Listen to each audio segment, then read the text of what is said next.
At 5:42 p.m. on a Tuesday in October 1976, a crock-pot in Cedar Rapids switched off automatically, and the smell of pot roast hit the front door before the husband did. The wife had loaded it at 7:15 that morning before clocking in at the textile mill. By the time she got home, she had 4 sides on the table, a pie in the oven, and the family fed for under $3. Number 49 on this list took 11 minutes from icebox to oven. Number 27 was a hamburger helper before hamburger helper existed. Number 1 on this list is a chicken rice skillet that fed millions of working mothers between 1971 and 1985. These 60 meals fed America through long shifts, gas lines, and the rise of the working mother. Hit subscribe and follow along. Here are the 60 easy homemade meals from the 1970s no one makes anymore. Family goulash bore almost no resemblance to the Hungarian original, but nobody in America seemed to mind.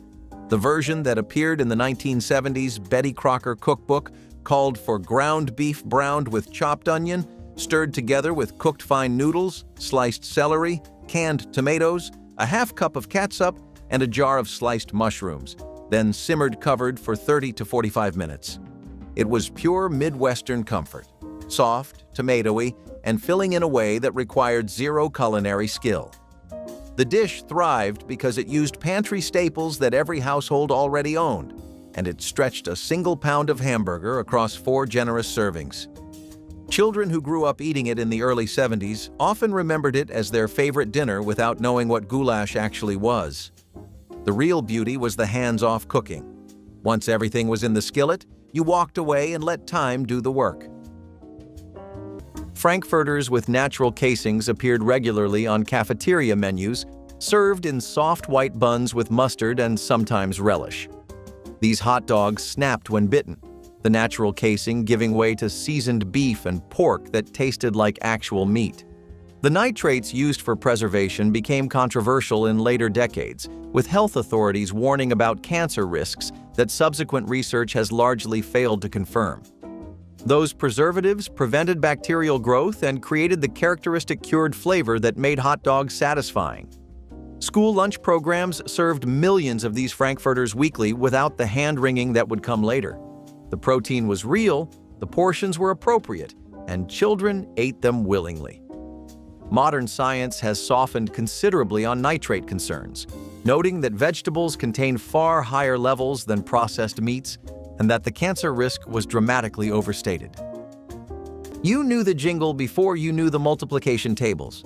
Rice-A-Roni, the San Francisco treat, sung so many times during Saturday morning cartoons that it buried itself in your brain permanently. The box contained rice, broken vermicelli noodles, and a flavor packet, and the trick was browning the rice and pasta in butter before you added the water. That step, the toasting, was what separated the people who read the directions from the people who just dumped and boiled.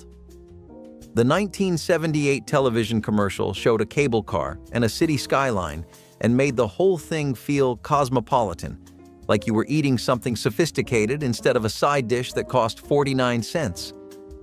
Your mother served it next to pork chops or baked chicken at least twice a week, and you never once connected it to San Francisco. It was just the yellow box in the pantry, always there, always reliable, always tasting exactly the same. Cheese straws carried the kind of heat that crept up slow, cayenne hidden inside a buttery shell that shattered the second you bit down.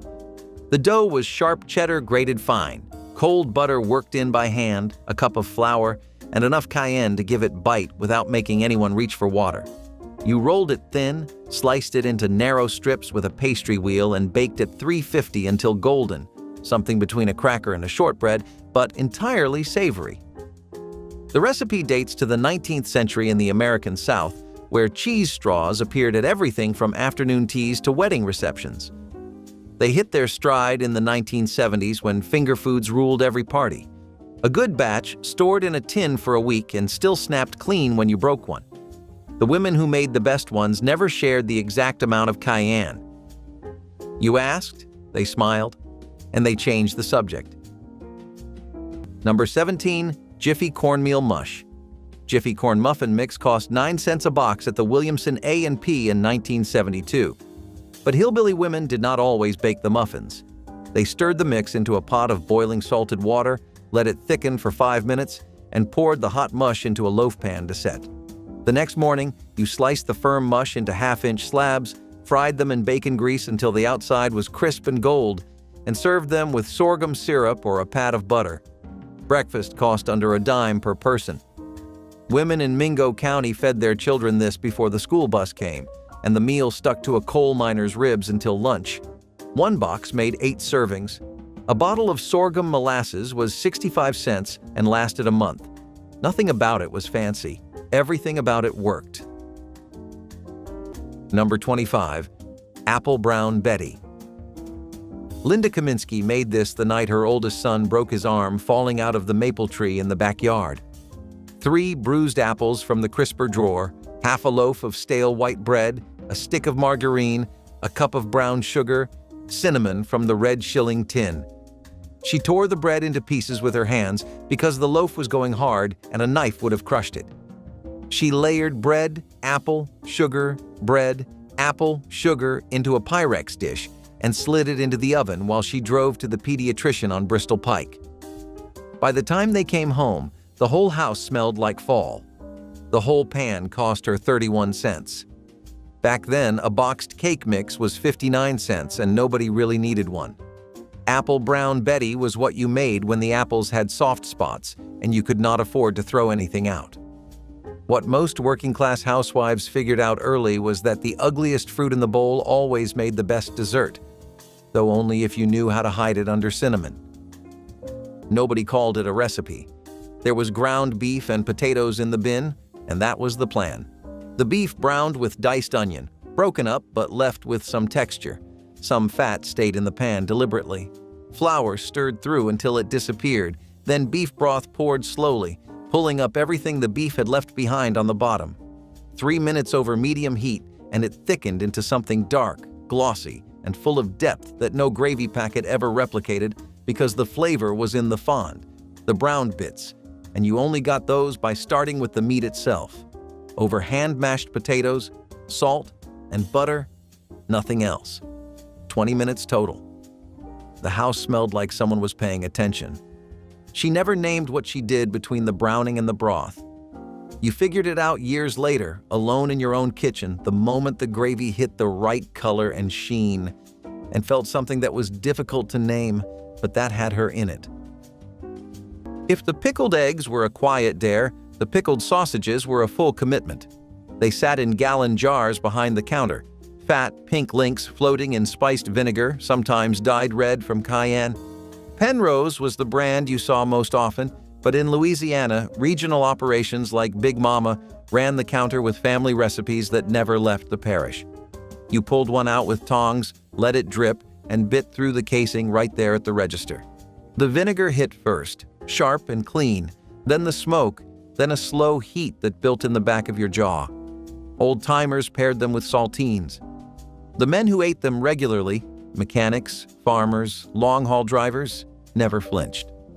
They'd eat too, wipe their hands on their jeans, and get back to work. That jar is a rare sight now, mostly surviving in small-town stations across the Deep South, where the counter still smells like brine and black pepper. It was not a salad by any reasonable definition, but nobody at the Easter potluck was going to argue. The Watergate salad, originally called Pistachio Pineapple Delight before a Chicago food editor renamed it during the height of the scandal, came together in under 5 minutes. 1 packet of Jell-O pistachio pudding mix stirred dry into a can of crushed pineapple with its juice, Cool Whip folded in, a handful of miniature marshmallows, and chopped pecans scattered through. Jell-O launched pistachio flavor in 1976, and the recipe was essentially a demonstration product, a way to sell pudding mix to housewives who had nothing prepared and 15 minutes to spare. Sweet and cold and slightly fluffy, it held its color and its shape and never asked anything complicated of the person making it. Everyone always took the last spoonful.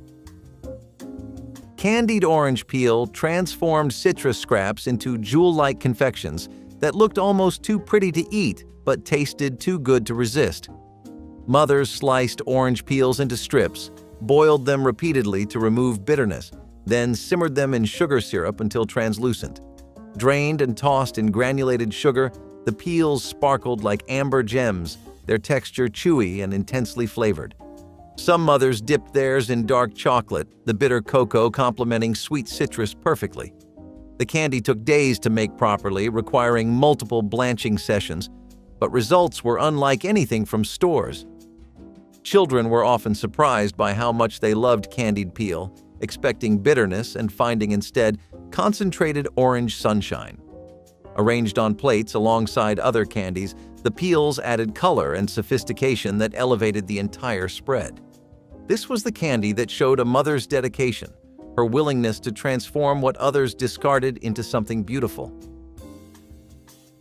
Storing tomatoes on the counter instead of the refrigerator was standard practice in 1970s kitchens that modern food safety guidelines tried to eliminate.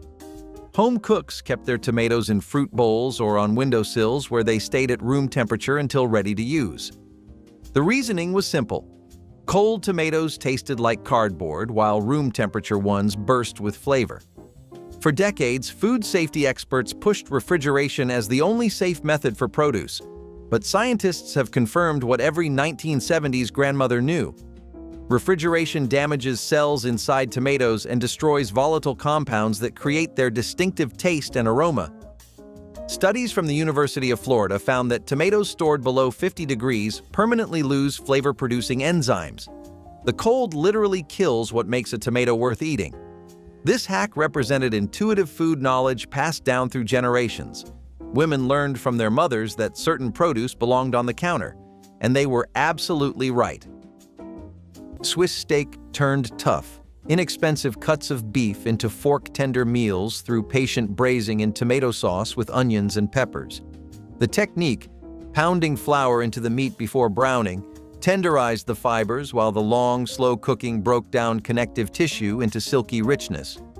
Working-class families bought round steak, pounded it mercilessly, and trusted time to work its magic. The dish simmered for hours, filling homes with an aroma that drew children asking when dinner would be ready. Served over egg noodles, rice, or mashed potatoes, Swiss steak stretched modest cuts into meals that satisfied the hungriest appetites. The tomato gravy, enriched by meat juices and softened vegetables, was often the best part, sopped up with bread until plates gleamed clean. Factory cafeterias and school lunchrooms featured Swiss steak on weekly rotations. This economical classic has largely disappeared, replaced by faster cooking methods that cannot replicate its slow-cooked tenderness. The story goes that Ella Mae Hartline fell in love with tostadas while living in Arizona during the 1950s, and when she moved back to Iowa, where tortillas were nearly impossible to find, she improvised. What she created, layers of crushed saltine crackers topped with seasoned ground beef, shredded lettuce, diced tomatoes, cheese, and sour cream, became known as haystacks. And by the early 1970s, the dish had spread through Mennonite and Seventh-day Adventist church communities across the Midwest. The beauty was the assembly line. You set out bowls of each ingredient and let everyone build their own. Children loved the freedom. Adults loved that it fed 30 people with 2 pounds of hamburger and a mountain of cheap toppings. Some congregations served haystacks so frequently that members joked they could build one in their sleep. The dish sat somewhere between taco salad and nachos, belonging to neither tradition but borrowing from both. Communal eating at its most democratic, where no two plates looked alike. Real butter pats in foil wrappers accompanied nearly every hot roll, cornbread square, and biscuit that emerged from 1970s cafeteria kitchens. These small rectangles of churned cream represented thousands of years of human nutrition science compressed into convenient individual servings. Children peeled back the wrapper and spread golden fat onto warm bread without anyone suggesting this was dangerous.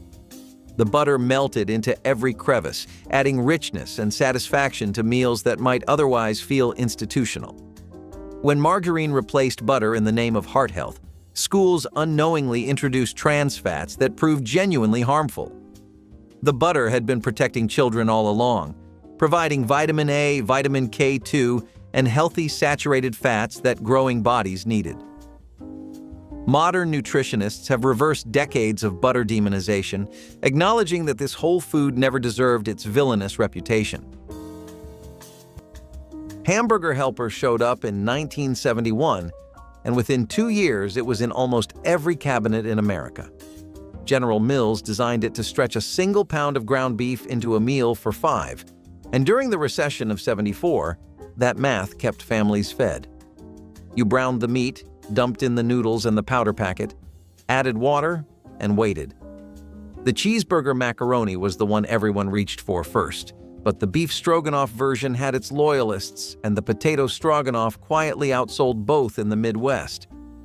Your mother could get dinner on the table in 22 minutes, and nobody complained because it tasted like something that took longer than it did.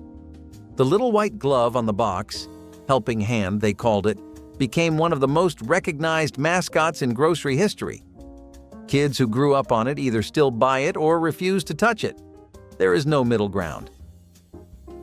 Before there were bags of it on every shelf, Chex Party Mix was something you made at home, and every household had a version that was fiercely different from everyone else's. The base was always the same: rice and wheat Chex tossed with pretzel sticks and mixed nuts in a roasting pan. Then came the coating: melted butter, Worcestershire sauce, garlic salt, and onion powder stirred until the kitchen smelled sharp and warm.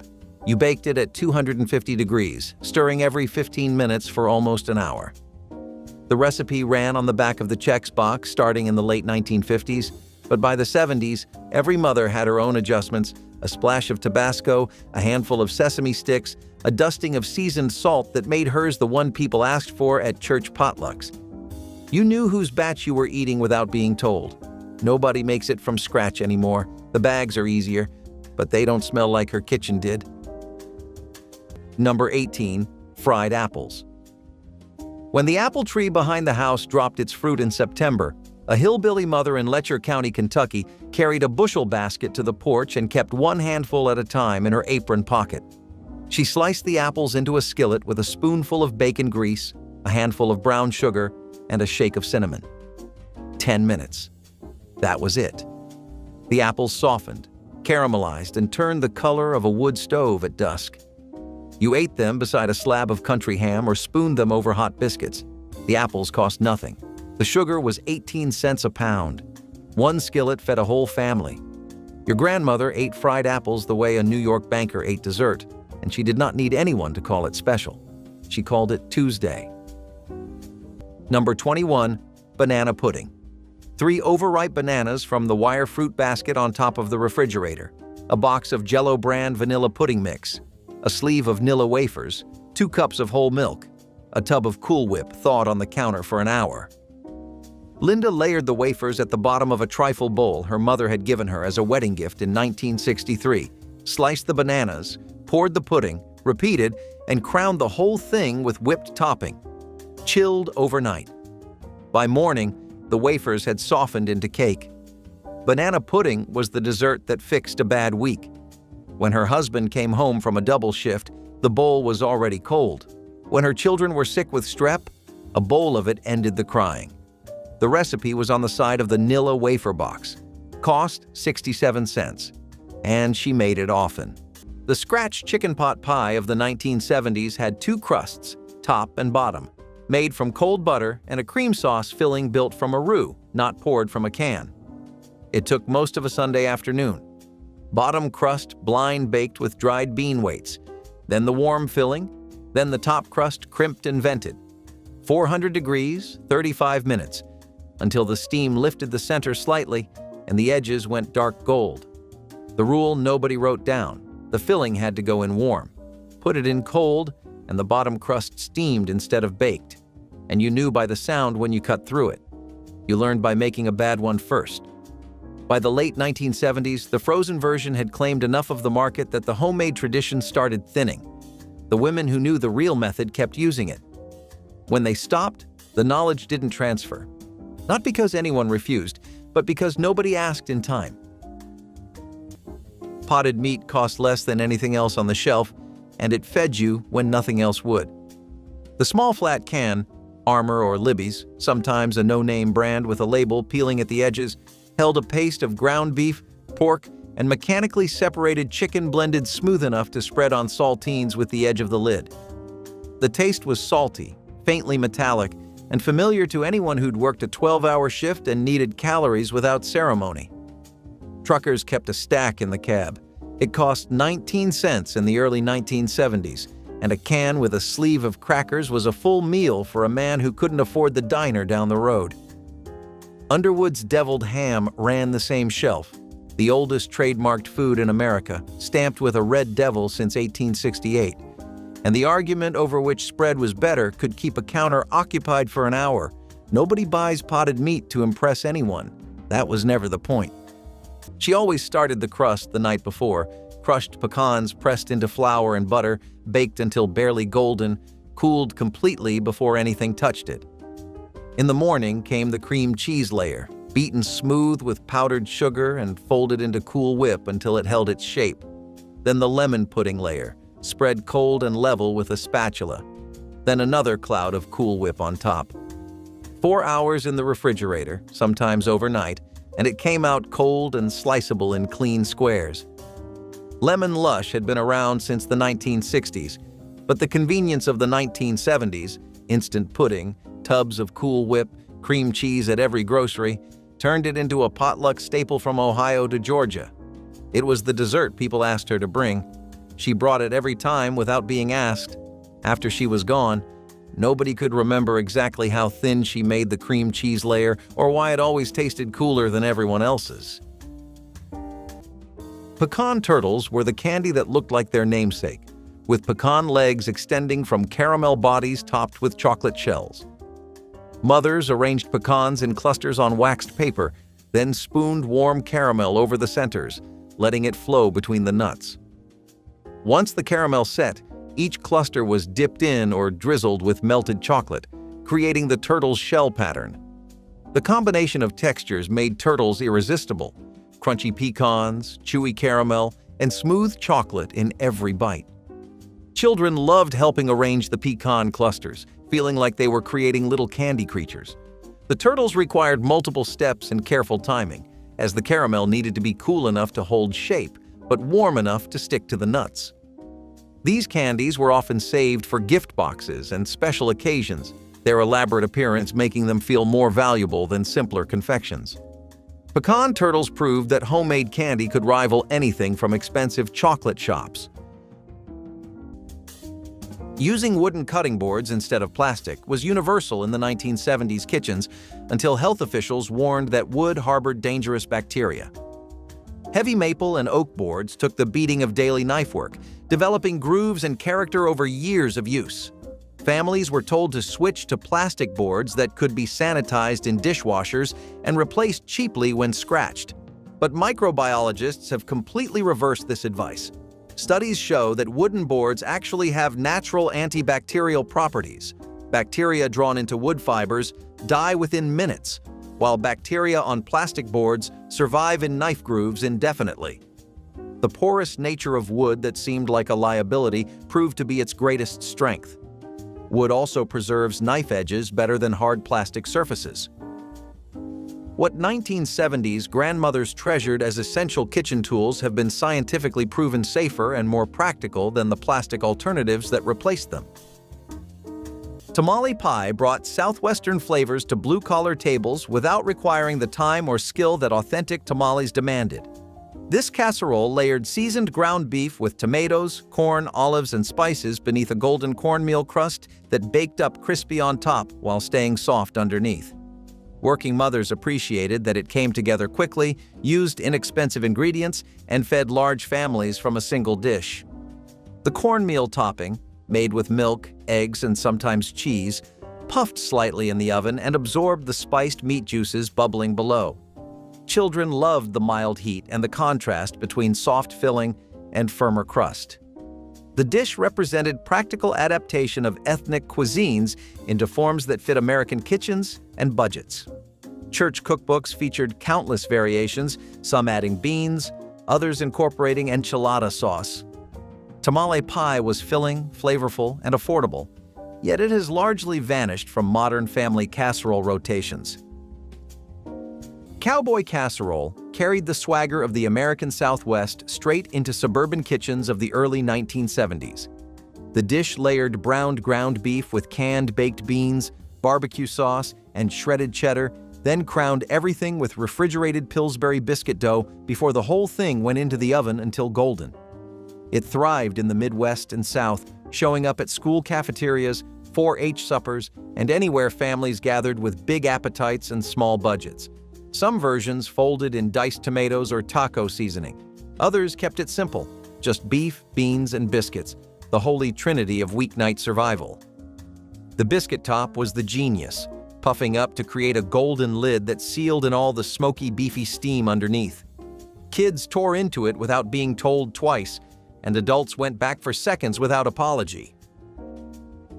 Breakfast sausage links made from real pork with traditional seasonings appeared on morning meal trays throughout the 1970s.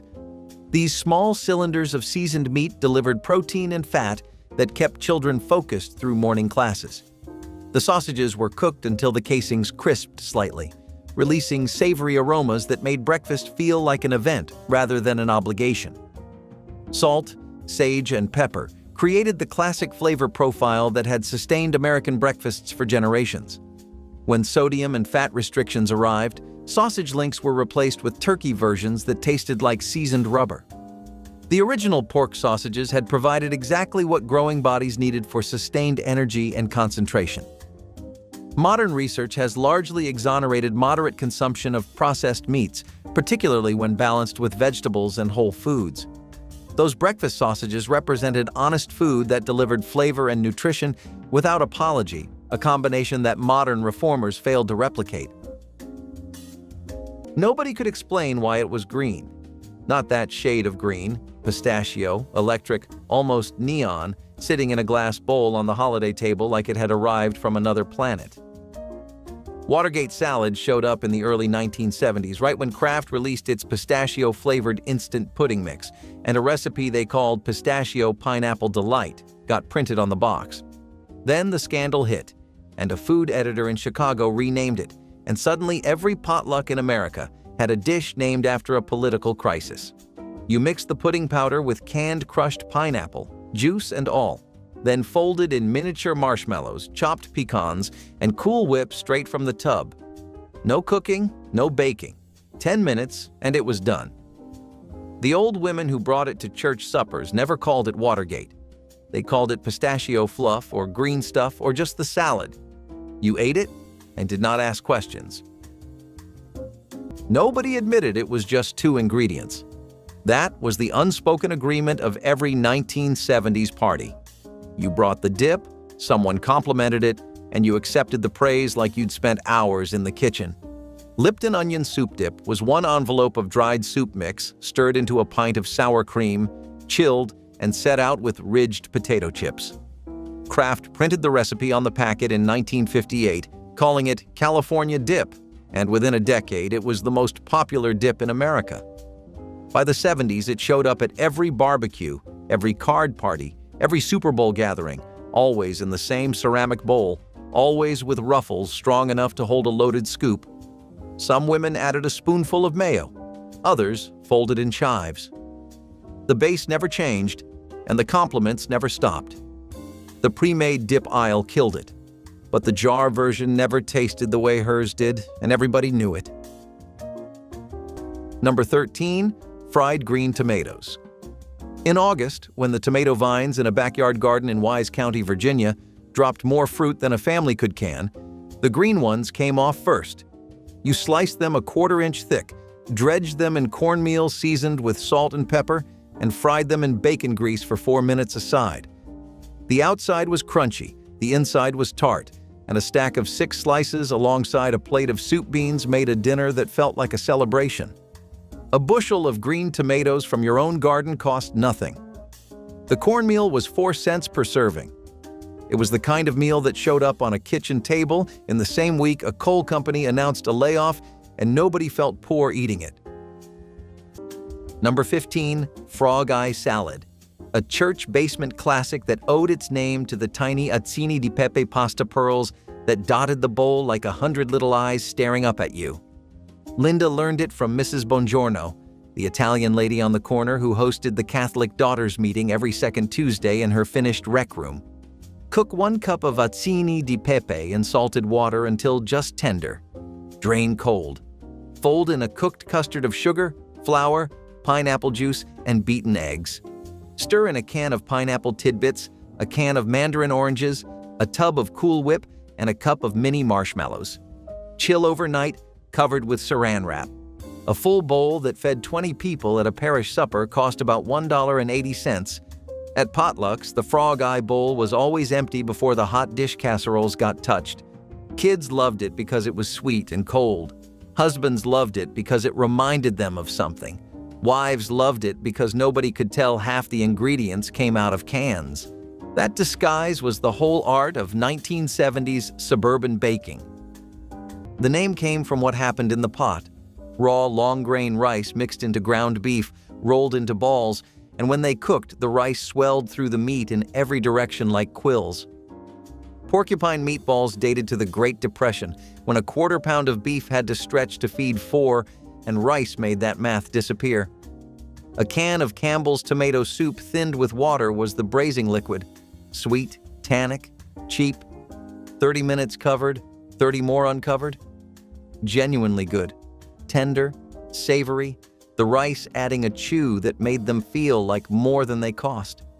They appeared on American tables from the 30s through the 70s, outlasting the depression that created them by 4 decades. She made them when money was short, and she didn't want you to know. You didn't. You just ate, and there was always enough. The can was small enough to fit in a coat pocket, and that was the whole point. Vienna sausages, stubby, pale links packed in broth under a pull-tab lid, were survival food dressed up as a snack. Armour was the brand most stations carried, stacked between the sardines and the potted meat, 3 for $1. You peeled back the lid, drained the broth into the trash, and ate them cold with your fingers, standing in the parking lot or sitting on the tailgate. No plate, no fork, no pretense. The taste was salty and soft, vaguely smoky, with a texture people either loved without apology or couldn't stomach. There was no middle ground. Construction workers carried them in lunch pails. Fishermen kept a flat in the tackle box. They required nothing, no heat, no refrigeration, and they filled the gap when the next diner was 40 miles away, and the only stop was a 2-pump station with a tin roof. Maple cream candy was the New England specialty that spread across America as families moved and carried recipes with them. Pure maple syrup was boiled to soft ball stage, then cooled and stirred vigorously until it transformed from glossy liquid to opaque, creamy solid. The stirring required patience and arm strength, as the maple crystallized slowly over many minutes of constant motion. Poured into molds or spread in pans and cut into squares, the candy had a texture somewhere between fudge and butter, melting instantly on the tongue. The flavor was pure concentrated maple, intensely sweet with that distinctive woodsy undertone that only real maple syrup provides. Children who grew up with maple cream candy considered it the finest sweet they'd ever tasted, nothing else quite matching its smooth richness. For families with New England roots, these candies connected Christmas to sugaring season and generations of tradition. Maple cream represented regional identity preserved through decades of December candy making. Storing onions in old pantyhose hung in cool, dark spaces was one of the quirkiest 1970s kitchen hacks that made perfect scientific sense. Women would drop an onion into the toe of clean pantyhose, tie a knot above it, add another onion, tie another knot, and continue until they had a chain of separated onions. These chains hung in basements or root cellars, where air circulated freely around each bulb. The method looked strange but worked remarkably well. Each onion remained separated and surrounded by airflow, preventing moisture buildup and rot spreading from one bulb to another. When you needed an onion, you simply cut below the knot and grabbed one. Food storage experts confirm this method extends onion life significantly compared to keeping them piled in bags. The mesh provides ideal ventilation while knots create separation. This hack demonstrated the creative problem-solving of 1970s homemakers who found solutions using materials already on hand. Hot beef sandwiches were the ultimate blue-collar comfort food, served steaming on thick slices of white bread piled high with tender roast beef and smothered in rich brown gravy. Factory workers across the Midwest ordered these at lunch counters, knowing a single plate could fuel them through the afternoon shift. The bread absorbed the gravy until it practically melted in your mouth, while the beef, often from cheaper end cuts, slow roasted until tender, provided the protein working men needed. Mashed potatoes served alongside created a complete meal costing less than $1. Short-order cooks kept gravy boats ready, knowing the lunch rush would bring waves of men in work boots looking for something hot and filling. The beauty was its honesty. No fancy seasonings, just good meat, good bread, and plenty of gravy to hold it together. This diner classic has nearly vanished from lunch counters, replaced by faster foods that lack its soul-warming satisfaction. The aroma of green peppers softening in tomato sauce filled the kitchen with a smell that was equal parts savory and slightly sweet. And for families in the early 1970s, it meant stuffed green pepper casserole was in the oven. The original stuffed peppers required careful hollowing, blanching, and individual filling, which was more fuss than most weeknight cooks could manage. So somebody, the credit has been claimed by dozens of community cookbooks from Pennsylvania to Nebraska, had the genius idea of deconstructing the whole thing into a casserole. Diced green peppers, browned ground beef, cooked rice, canned tomato soup, and shredded cheese all went into a baking dish together, layered or stirred depending on the household. 30 minutes at 350 degrees produced the same flavors without the architecture. The casserole version fed more people, reheated better, and didn't collapse on the plate the way individual stuffed peppers always seem to. It was a perfect example of how 1970s home cooks valued practicality over presentation. Peanut butter sandwiches made with full-fat peanut butter and white bread were cafeteria staples that delivered protein and satisfaction in every bite. The peanut butter was thick, rich, and often contained added sugar that made it appealing to children who might otherwise reject protein sources. Cafeteria workers spread it generously on soft bread, sometimes adding grape jelly to create the classic combination that fueled generations. The fat content kept children satisfied through afternoon classes, preventing blood sugar crashes. When nutrition reformers targeted fat and sugar simultaneously, peanut butter became suspect despite being nutrient-dense. Schools switched to reduced fat versions that tasted like cardboard and natural versions that children refused. Modern nutritionists have embraced full-fat peanut butter as an excellent protein source, acknowledging that the fats it contains are predominantly healthy and that moderate sugar improves palatability without causing harm. Years before the 7-layer casserole made it to the church supper, someone in the early 1970s decided to pour a cocktail into a cake, and nobody stopped her. The Harvey Wallbanger cake was named after the drink, vodka, orange juice, and a bright yellow Italian liqueur called Galliano, and it was made by dumping a box of yellow cake mix, a packet of instant vanilla pudding, 4 eggs, a half cup of vegetable oil, and generous pours of all 3 liquors into a bundt pan. The glaze on top used powdered sugar and more Galliano, which meant the cake was boozy twice over. It showed up at church potlucks, PTA meetings, and neighborhood block parties, and the women who brought it never mentioned the alcohol content. You ate 2 slices and felt warm in a way that had nothing to do with fellowship. The recipe circulated on index cards and in newspaper food columns, and then it vanished, along with the cocktail it was named for. Nobody knows where the name came from and nobody cared. You just ate them until the tray was empty. Hanky-pankies were ground beef and pork sausage browned together in a skillet, drained, then stirred into a block of melted Velveeta with a dash of Worcestershire and a half teaspoon of oregano until everything turned into a thick, golden, meaty paste. You spooned it onto squares of cocktail rye bread, arranged them on a baking sheet, and broiled them until the tops bubbled and the edges of the bread crisped.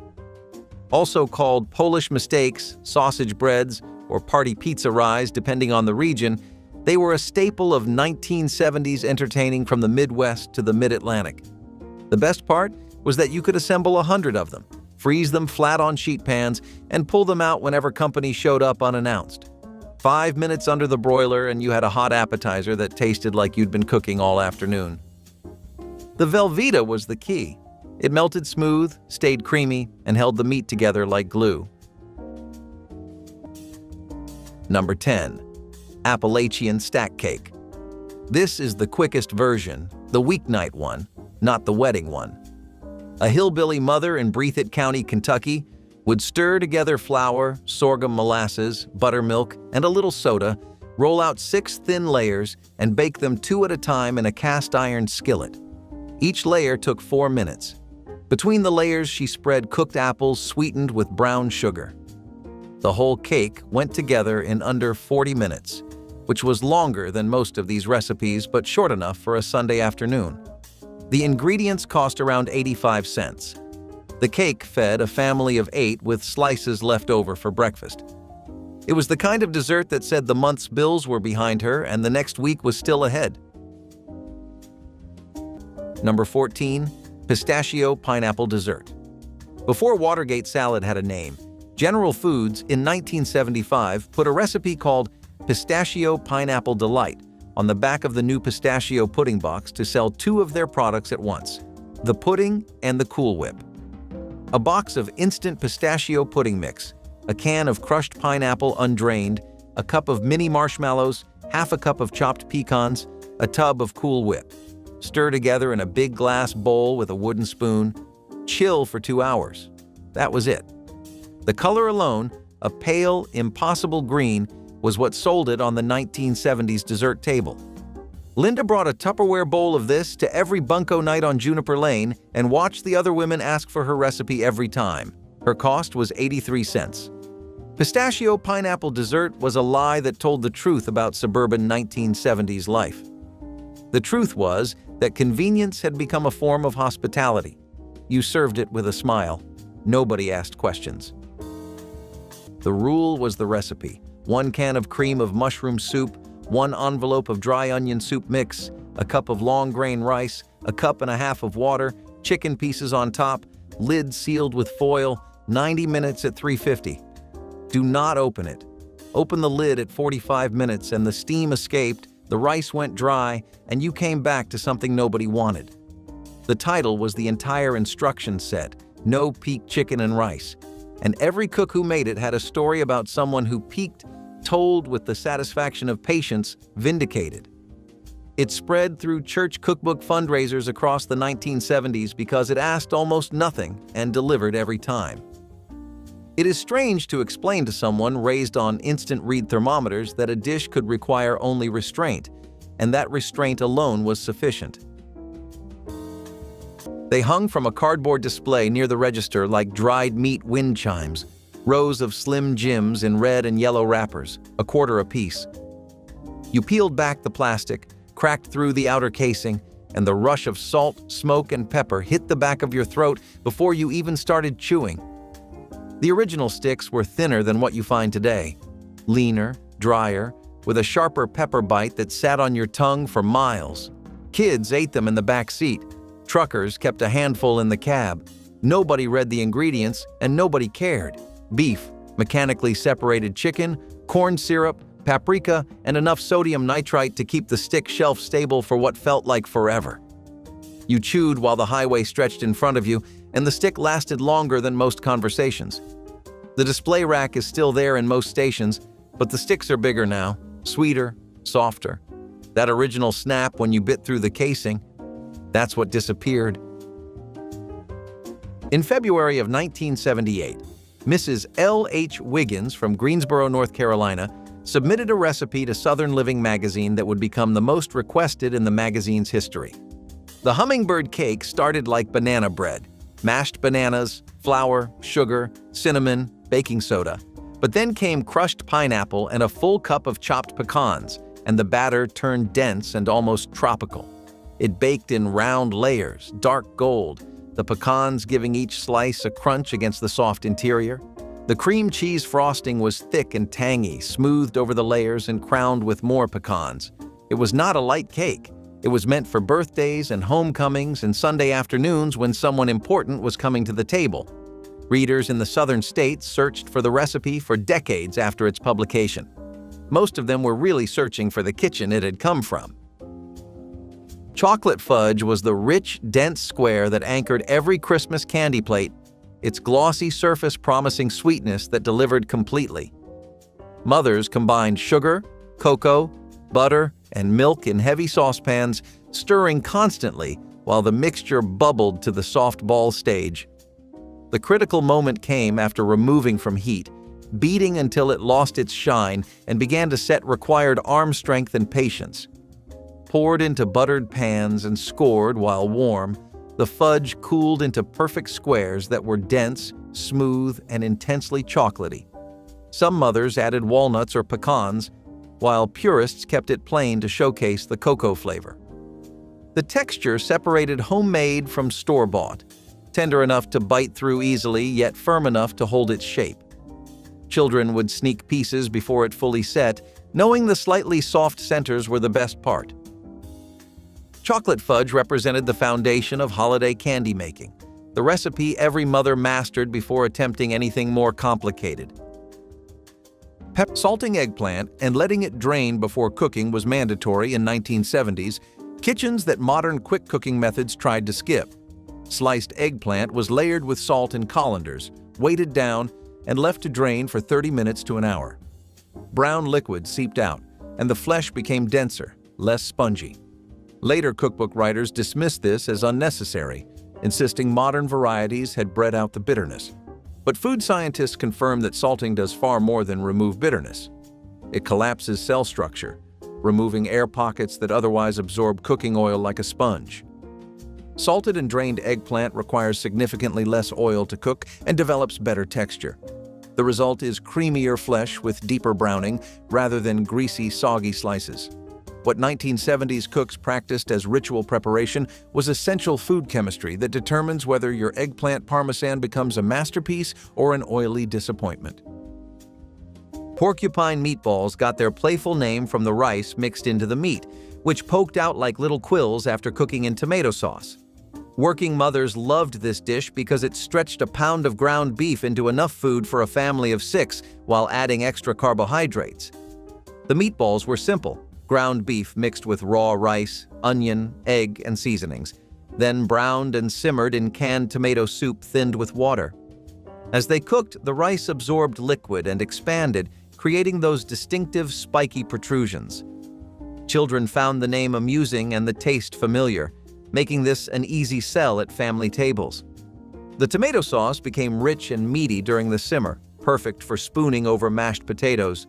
Factory workers came home to find these waiting in covered skillets, still warm from afternoon cooking.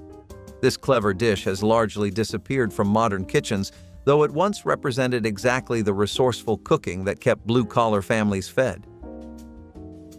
Spanish rice with ground beef appeared in nearly every American cookbook of the early 1970s, from Betty Crocker to the spiral-bound collections sold at church bazaars. The dish had nothing to do with Spain. It was pure American invention, built on ground beef browned with diced onion and green pepper, stirred together with long-grain rice, canned tomatoes, and a dash of chili powder that gave it just enough warmth to justify the name. Minute rice made the weeknight version possible in under 30 minutes. The skillet version was the most common. Everything cooked together in one pan, the rice absorbing the tomatoey beef juices until each grain was stained red and packed with flavor. Some cooks topped it with shredded cheese. Others served it plain alongside cornbread. Either way, it delivered a filling one-pan dinner that cost less than $1 and left only one dish to wash. Mashed potatoes made with real butter and whole cream were the comfort food backbone of countless cafeteria meals throughout the decade. Cafeteria workers peeled potatoes by the bushel, boiled them until tender, and mashed them with generous amounts of butter and cream until they reached that perfect consistency. The result was rich, smooth, and satisfying in ways that instant potatoes or reduced-fat versions could never match. Children who rejected other vegetables eagerly consumed mashed potatoes because they tasted genuinely good. The fat content helped absorb nutrients from the meal and provided lasting satiety. When dietary fat became the enemy, schools switched to instant potatoes made with margarine and skim milk, creating something that resembled wallpaper paste more than food. The original preparation had been nutritionally superior, delivering potassium, vitamin C, and the satisfaction that kept children from seeking snacks between meals. She handed you the bag and said, "Shake it." That was your job. The only job a 7-year-old could be trusted with on a Tuesday night. Shake and bake had been around since 1965, but it hit its stride in the 70s when every kitchen wanted fried chicken crunch without the grease splatter. You dropped the chicken pieces in, one at a time, sealed the top, and shook until the seasoned breadcrumbs coated everything. The secret nobody talked about was leaving the skin on. That was how the coating stuck, how the edges crisped, how the whole thing turned golden in the oven instead of pale and sad. Pork chop night used the same bag, same shake, different flavor packet. The kitchen smelled like paprika and garlic powder for hours, and you ate it with canned corn and instant mashed potatoes and thought that was a complete meal. It was. If rumaki proved you weren't afraid of anything, clam dip proved you didn't need to try that hard. A can of minced clams drained and folded into softened cream cheese with lemon juice, Worcestershire, and garlic powder. That was the whole thing. And in the 60s and 70s, it showed up at nearly every gathering along the eastern seaboard. The dip had roots in New England, where canned clams were cheap and cream cheese held anything together. Some used sour cream instead. A few coastal cooks stirred and prepared horseradish for bite. You served it cold with Triscuits, and it was always the first thing gone. Manufacturers sold pre-made clam dip in aluminum containers through the 70s, but by the 90s, salsa had taken its place entirely. The tins vanished from dairy cases, and the homemade version went with them. One more cold dip from an era when cream cheese and a can of something could make you the most popular person at the party. Number 22, skillet cornbread with buttermilk.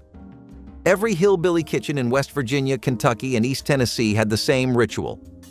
A black cast iron skillet lived on the middle rack of the oven. You preheated it with a spoonful of bacon grease inside. When the grease popped and smoked, you poured the cornmeal batter in and listened for the sizzle. The bread baked in 22 minutes flat. The bottom came out crisp and dark, the top was golden, and the edges pulled away from the skillet clean. You crumbled it into a glass of cold buttermilk and ate it with an iced teaspoon. A miner's wife in Letcher County could make this in 15 minutes between the time the children came home from school and the time the whistle blew. A 5-pound sack of cornmeal fed a family for 10 days. The buttermilk came from the grocery in a paper carton, 29 cents a quart. It was simple, cheap, and transformed a handful of meal into a meal. Number 23. No-bake cherry cheesecake. A graham cracker crust pressed into a pie pan with the bottom of a measuring cup. A block of Philadelphia cream cheese softened on the counter for an hour. A can of Eagle brand sweetened condensed milk. A third of a cup of lemon juice from the green plastic re-lemon bottle shaped like a lemon. Whipped together with the avocado green mixer for 90 seconds. Poured into the crust. Topped with a can of Comstock cherry pie filling that cost 49 cents at the A&P on Levittown Parkway. Into the refrigerator for 3 hours. Linda made this every time her sister drove up from Philadelphia because her sister said it tasted like the cheesecake at the Horn and Hardart Automat. It cost 84 cents a pie, no oven, no failure, no cracked top to hide from your mother-in-law. It was the dessert that made new brides on the block feel like they knew what they were doing, even when they did not. Shipwreck casserole. Most people over 60 remember it immediately. Most people under 50 have never heard of it. Layers of raw sliced potato, raw onion, raw ground beef, raw rice, and canned tomatoes stacked in a covered casserole dish, nothing cooked first, sealed and put into a 350 oven for 90 minutes.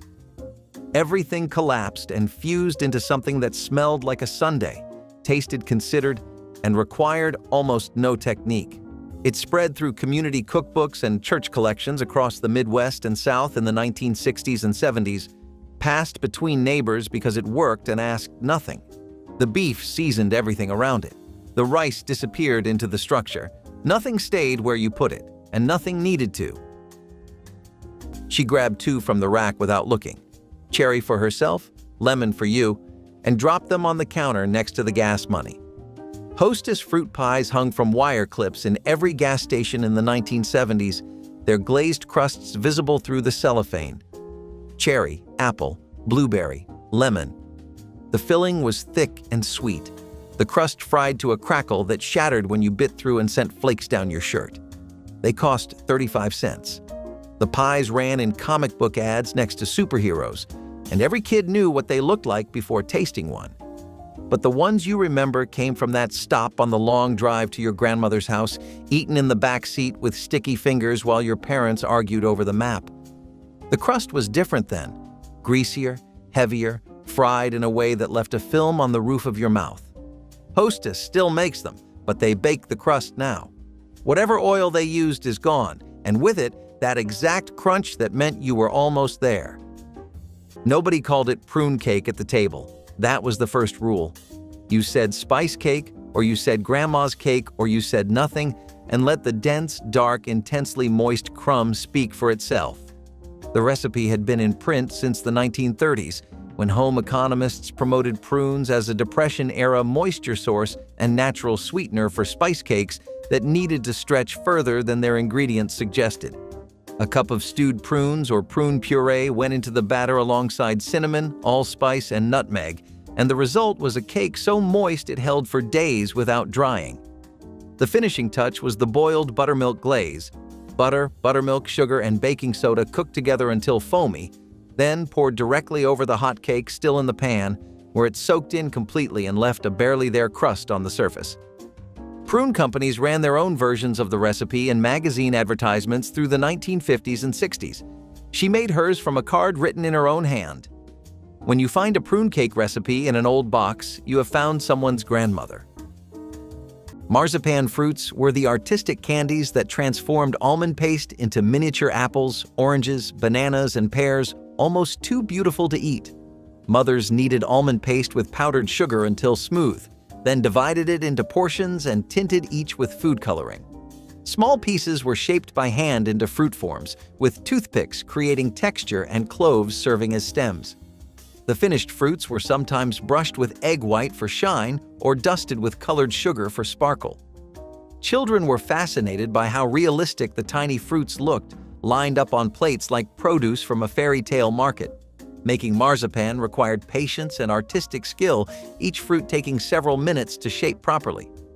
The flavor was intensely almond, sweet, and slightly chewy with that distinctive paste texture. These candies appeared at fancy holiday parties and were given as special gifts to neighbors and friends. Marzipan fruits showed that candy making could be true artistry. Wrapping cheese in wax paper instead of plastic wrap was how 1970s cooks kept cheese fresh longer without the rubbery texture plastic created. Women folded cheese in wax paper or parchment, sometimes adding loose foil, then stored it in the refrigerator. The cheese stayed moist but could breathe, aging gracefully rather than suffocating under airtight plastic. Modern convenience pushed plastic wrap as standard for everything, promising freshness through total sealing. But food scientists confirm that cheese needs to breathe. It's a living product with cultures that continue working after purchase. Plastic traps moisture against the surface, encouraging mold and creating unpleasant, sweaty texture. Wax paper allows enough air exchange to maintain proper humidity while preventing the cheese from drying out. The old method also prevented plastic taste from transferring to fatty foods. What 1970s homemakers knew about cheese storage has been validated by dairy scientists who recommend breathable wrapping for optimal flavor and texture. Ham and bean soup represented the ultimate expression of blue-collar thrift, transforming leftover ham bones into thick, nourishing soup that could feed a family for days. After Sunday ham dinners, the bone with its clinging bits of meat went into a large pot with dried navy beans, onions, celery, and water. The soup simmered for hours until the beans broke down into creaminess and the ham fell from the bone in tender shreds. The resulting broth was rich with smoky pork flavor, thick enough that a spoon could almost stand in it. Working families knew that a good ham bone was never wasted. It was the beginning of another meal entirely. Children came home to find the soup warming on the stove, served with thick slices of buttered bread or crackers crumbled directly into their bowls. The soup tasted even better the second day when flavors had melded overnight. This kind of practical cooking has largely disappeared as fewer families buy bone-in hams or take the time for slow simmering. Before it became cafeteria food, Johnny Marzetti had a proper origin story. Teresa Marzetti, who ran a restaurant near Ohio State University in Columbus, created the dish in the early 20th century and named it after her brother-in-law. By the 1970s, the recipe had migrated so far from its restaurant roots that most people just called it that noodle casserole. The formula was ground beef browned with onions and green peppers, stirred into cooked elbow macaroni with canned tomato sauce, then topped with shredded American cheese and baked until bubbling. School cafeterias across Ohio, Indiana, and Michigan served it by the tray, and PTA cookbooks listed it more often than almost any other main dish. What set it apart from generic hamburger noodle bakes was the green pepper. That slightly bitter crunch against soft noodles and rich meat sauce gave it a character plain casseroles lacked. At roughly 12 cents a serving in a school kitchen, it fed hundreds of children daily. Beef tallow French fries represented a golden age of cafeteria cooking that health reformers dismantled with devastating efficiency. Those fries emerged from deep fryers filled with rendered beef fat, a cooking medium that McDonald's itself used until 1990.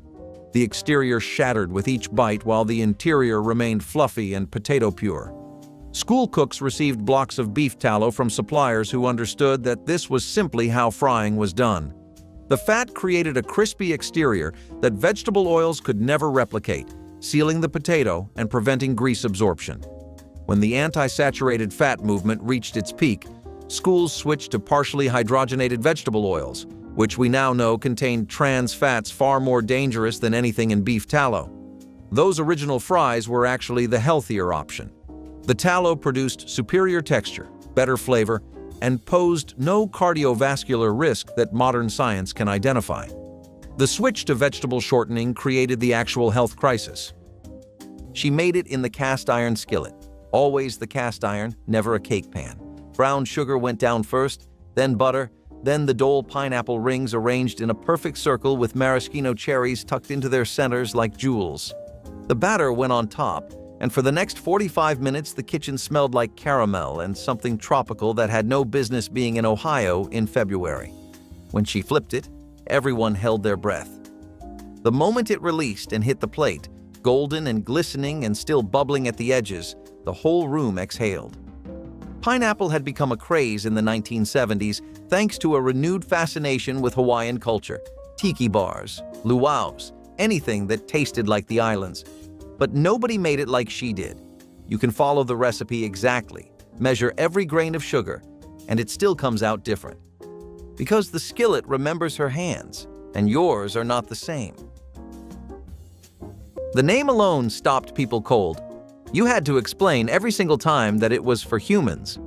Puppy Chow was Chex cereal coated in melted chocolate and peanut butter, tossed in a paper bag with powdered sugar until every piece was dusted white. Also called Muddy Buddies, Monkey Munch, or Reindeer Chow depending on which part of the country you grew up in, this homemade candy came out of the Midwest and spread through church basements and school cafeterias by the late 1970s. Purina had created the original Chex cereal back in 1937, and people had been finding ways to coat it in sweetness ever since. The method was the whole ritual. You melted the chocolate chips with the peanut butter and a knob of butter, poured it over 9 cups of rice Chex in the biggest bowl you owned, then dumped it all into a brown grocery bag with a cup of powdered sugar and shook until your arms ached. The cereal stayed crunchy inside while the coating set around it. You couldn't eat just a handful, nobody could, and the powdered sugar on your fingers was the proof. Number 24, fried bologna sandwich. In Mingo County, bologna was called poor man's steak, and nobody said it with shame. A thick slice hit a hot cast iron skillet, the edges curled up into a bowl, and within 90 seconds, it was done. You slapped it between 2 slices of soft white bread with a smear of yellow mustard. That was the whole recipe. Children carried these to the elementary school in Matewan wrapped in wax paper. Coal miners carried them down into the shaft in metal buckets. The bologna was 69 cents a pound at Piggly Wiggly in 1973, A loaf of bread was 35 cents. A family of 6 could eat for under $2. The sandwich was simple, it was hot, and it was on the table before your husband finished washing the coal dust out of the sink. Nobody called it cheap. They called it supper. Number 16. Peanut butter blossoms. Rolled peanut butter cookie dough dipped in granulated sugar, baked for 10 minutes, then crowned in the final 60 seconds with a Hershey's Kiss pressed straight into the center of each cookie while still hot from the oven. The chocolate would soften just enough to hold its shape but not melt into a puddle. Linda got the recipe from a Pillsbury bake-off pamphlet somebody left behind in the church hall after the 1973 Christmas cookie exchange. A batch of 48 cost $1.50. These were the cookies that went to teachers, bus drivers, the mailman on his Christmas route, and the old widow 2 houses down whose son had stopped visiting after the divorce. The kiss on top made them feel dressed up. The peanut butter underneath tasted like her grandmother Helena's Polish kitchen in McKeesport. Peanut butter blossoms were the dessert that traveled. On a working-class block, a dessert that traveled well, got made often. Nobody on the street ever refused one. London broil was not a cut of meat. It was a method, and knowing that was the first thing the recipe assumed about you.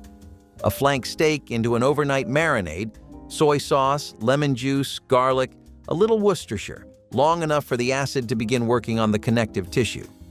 Then, under a very hot broiler for 4 minutes per side, rested 5 minutes, and sliced thin against the grain at an angle, cutting across the muscle fibers so each piece was tender instead of stringy.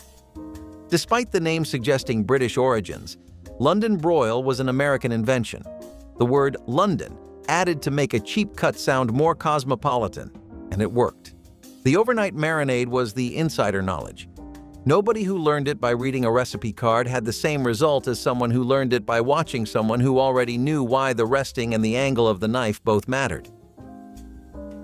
But if the jerky fed the body, moon pies fed something else entirely. That round, foil-wrapped disc of marshmallow and graham cracker dipped in chocolate that the Chattanooga bakery had been making since 1917. By the 70s, they were the unofficial currency of southern gas stations, stacked by the register, a quarter apiece. The story went that a salesman asked coal miners in Kentucky what kind of snack they wanted, and they said something filling, round as the moon. What made a moon pie from a gas station different was the context. You ate it leaning against the car in a gravel lot, the chocolate coating slightly soft from sitting in the heat. The marshmallow stretched when you pulled the halves apart, and the crumbs fell on your shirt in a way that felt like part of the ritual. Your grandfather bought them by the box. The bakery in Chattanooga still runs, but the stations that sold them one at a time, warm from the sun. Those are the ones that made a moon pie mean something. Ella Rita Helfrich of Houston, Texas, took second place at the 1966 Pillsbury Bake-Off with a chocolate bundt cake that did something nobody could explain. Butter, sugar, eggs, flour, walnuts, and a packet of Jiffy Double Dutch fudge frosting mix went into the batter, and when it came out of the oven, the outside had set into a browny dark crust while the center remained soft and fudgy, a tunnel of chocolate running through the entire ring. No filling was added. It formed itself. The nuts were structural. Without them, the tunnel collapsed. Pillsbury received so many requests that the recipe may have done more to popularize the Nordic ware bundt pan than any other single dish of the 1970s. By the 1990s, Pillsbury discontinued the frosting mix the recipe required. Home bakers spent years trying to replicate it with cocoa powder and powdered sugar. Some got close. The woman who invented it passed on long before the frosting mix did. Coconut haystacks were the quick confection that mothers could make even on the busiest December days, requiring nothing more than melted chocolate and shredded coconut. Butterscotch or chocolate chips were melted carefully, then stirred with sweetened coconut until every strand was coated. Dropped by spoonfuls onto waxed paper, the haystacks set into rough mounds that looked exactly like their farmyard namesakes. Children could help make these, stirring the mixture and dropping candies, learning basics without hot sugar dangers. The texture combined the snap of set chocolate with the chew of coconut, each bite delivering both crunch and softness. Some mothers added chopped nuts or used white chocolate, while others stuck with the classic their own mothers had made. Haystacks were democratic candy. Easy enough for beginners, yet beloved enough that skilled candy makers included them on holiday plates. They disappeared quickly at gatherings, their simplicity making them more rather than less appealing. Cooking with lard instead of vegetable shortening was standard practice in 1970s kitchens that health campaigns later demonized. Rendered pork fat created the flakiest pie crusts, the crispiest fried chicken, and the most tender biscuits. Women kept containers of home-rendered lard or bought it by the pound from butchers who understood its value. The anti-saturated fat crusade pushed families toward vegetable shortening and margarine, marketed as heart-healthy alternatives.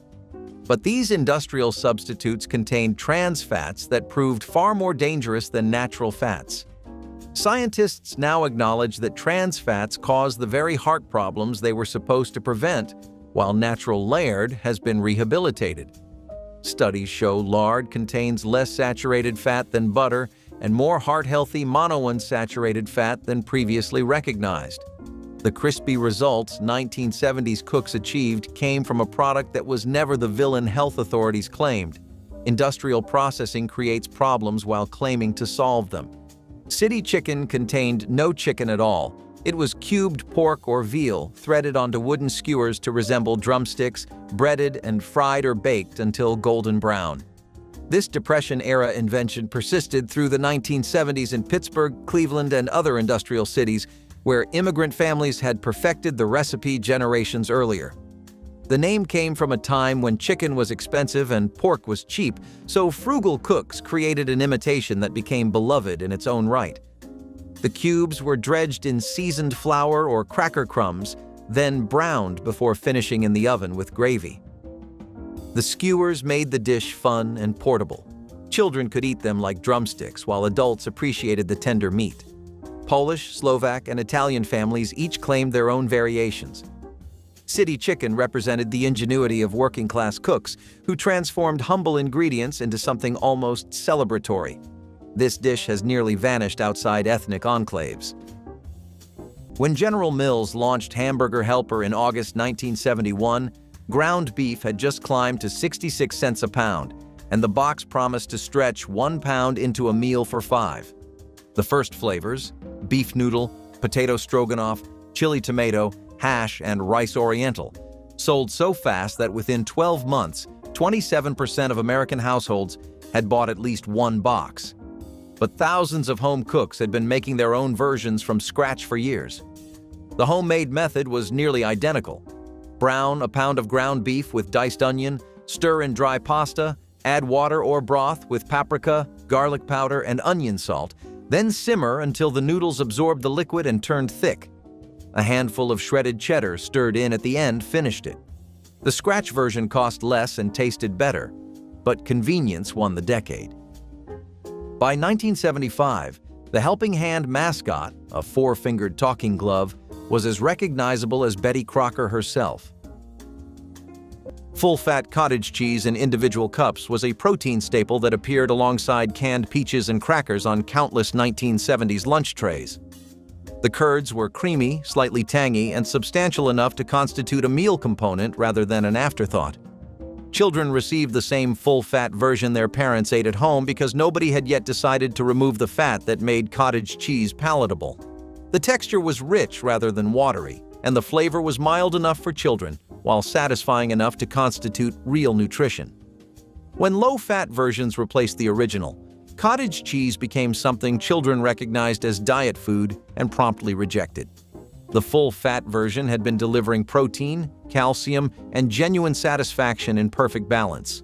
Removing the fat destroyed both the taste and the nutritional completeness that made it worth serving in the first place. In the mid-1970s, chicken Kiev was the most exotic thing you could order at a restaurant or attempt in your own kitchen. A boneless chicken breast, pounded thin, wrapped around a frozen log of herbed butter, then breaded, chilled, and fried or baked until the outside was golden and the inside was a ticking time bomb of melted garlic butter. The moment you cut into it, the butter burst out across the plate, and if you had done it right, everyone at the table gasped.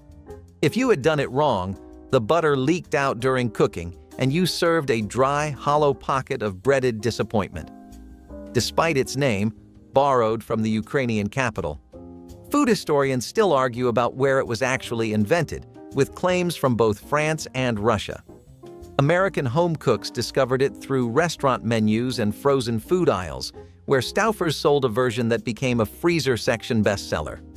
The homemade kind vanished with the women who had the patience to pound, roll, chill, and pray. That same butter from the cheese ball found its way into a saucepan the next morning, melted with brown sugar, corn syrup, and a pinch of salt until it bubbled into something golden. Homemade caramel corn started with plain popped kernels and a batch of stovetop caramel poured hot over the popcorn in a roasting pan. You stirred it with a wooden spoon, then slid it into a low oven, 250, for a full hour, pulling it out every 15 minutes to turn it. The baking soda was the secret. Half a teaspoon whisked into the caramel right before pouring made the coating puff up light and crisp instead of turning hard as glass. Families folded in roasted peanuts at the end, their own version of Cracker Jack, years before it came in foil bags at the convenience store. A pan cost less than $1 in 1973 and fed a living room full of kids without a single complaint. Number 19. Pinto beans with fatback. The beans soaked overnight in a chipped enamel pot. The fatback, a white slab of salt pork streaked with pink, went in at sunrise with a diced onion and a quart of water. You set the burner to low and walked away. By 4 in the afternoon, the kitchen smelled like smoke and simmered beans, and the pot liquor at the bottom was thick enough to sop up with a biscuit. A pound of pintos cost 29 cents in 1974. A quarter pound of fatback cost 15 cents. The meal fed 5 people for under 50 cents a day. In Buchanan County, Virginia, women made this on Mondays because it lasted 3 days and the flavor deepened each time it was reheated. It was cheap, it was simple, and it held a working family together across a week. Number 19. Ambrosia. A can of mandarin oranges drained in the metal colander. A can of crushed pineapple drained the same way. A cup of miniature marshmallows. A cup of shredded coconut from the baker's bag. A container of Breakstone sour cream. Mixed in Linda's Tupperware gel ring mold, covered with the clear plastic lid, and refrigerated overnight. The whole bowl cost 89 cents. Ambrosia showed up at every Christmas Eve table on Juniper Lane for years.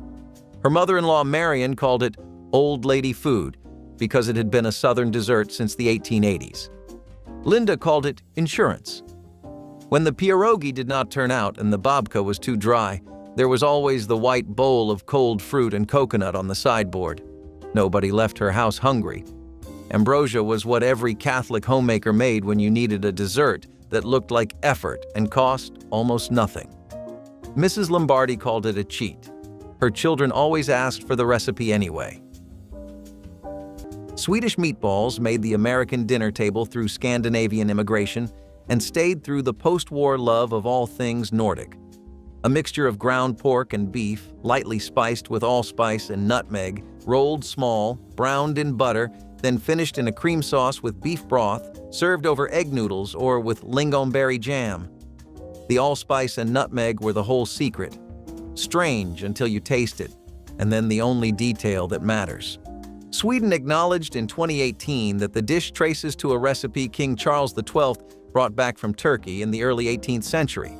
But by then, the meatball had been American long enough that the origin felt like someone else's argument. She made them for Christmas every year.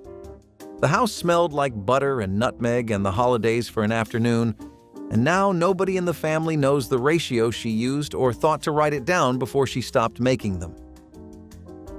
And if the tunnel of fudge proved the kitchen could surprise you with chocolate, the Harvey Wallbanger cake proved it could do the same with a cocktail. The Harvey Wallbanger was a drink, vodka, orange juice, and a float of Galliano, the tall yellow Italian liqueur nobody bought for any other reason. And by the early 1970s, it was the fashionable order at every bar worth visiting. A 1972 cooking booklet included with a Sunbeam electric fry pan took the drink and baked it. Yellow cake mix, instant vanilla pudding powder, eggs, orange juice, vodka, and Galliano, topped with a spiked orange glaze poured on warm. Serving it meant you were stylish, experimental, possibly dangerous. When the cocktail went out of fashion in the late 1970s, the cake followed. The flavor it left behind went with it. Hard candy drops were the jewel-toned confections that mothers poured into molds or dropped onto marble slabs, each piece catching light like stained glass. Sugar, corn syrup, and water were boiled to the hard crack stage, then quickly mixed with food coloring and flavoring before being poured into shapes. The process required speed and precision. Hard candy set within minutes and couldn't be reworked once it cooled. Lemon drops glowed yellow, cinnamon discs burned red, and mint rounds sparkled green, creating a rainbow on every candy dish. Children loved sucking on these candies, feeling them slowly dissolve and release intense bursts of flavor. Some mothers used antique molds passed down through generations, pressing candy into shapes of Christmas trees, bells, and stars. The candies kept for weeks in tins, making them perfect for gift-giving and stocking stuffers. Hard candy drops required mastering high-temperature sugar work, a skill that separated casual candy makers from serious Christmas confectioners. Fermenting vegetables in crocks on the counter was an ancient preservation method that 1970s families still practiced before commercial canning made it seem unnecessary. Cabbage became sauerkraut, cucumbers became pickles, and vegetables transformed through salt and thyme. Women packed vegetables into ceramic crocks, weighted them down, and let beneficial bacteria work over days or weeks. Food safety regulations discouraged home fermentation, pushing families towards sterile canned goods and vinegar pickles. But modern science has completely reversed this position. Research shows that lacto-fermented vegetables contain probiotics essential for gut health, more bioavailable vitamins than raw vegetables, and natural preservatives that keep food safe without refrigeration. What seemed like old-fashioned kitchen witchcraft has been validated as sophisticated food science humans practiced for thousands of years. The 1970s families who kept fermentation traditions alive were preserving knowledge that modern medicine is only now rediscovering. Shipwreck casserole earned its dramatic name from the jumbled layers of ingredients that looked like debris after baking, though families called it delicious debris. Raw ground beef, sliced potatoes, onions, celery, kidney beans, and rice were layered in a baking dish, covered with tomato soup, then baked until everything melded together. The beauty was that nothing needed pre-cooking.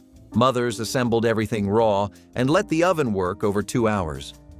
Factory wives could build the casserole before shifts, leave it in a slow oven, and return to a complete meal ready for hungry families. Each layer contributed something essential: potatoes for substance, beans for protein, vegetables for nutrition, tomato for moisture. The dish emerged bubbling and fragrant, the top slightly crispy while the bottom stayed saucy. Children learned to love the soft potatoes and tender beef that fell apart at the touch of a fork. Shipwreck casserole represented the ingenuity of cooks who let time do what busy schedules could not. If you grew up in Minnesota, you didn't call it a casserole. You called it a hot dish, and the undisputed king of all hot dishes was the one topped with Ore-Ida tater tots.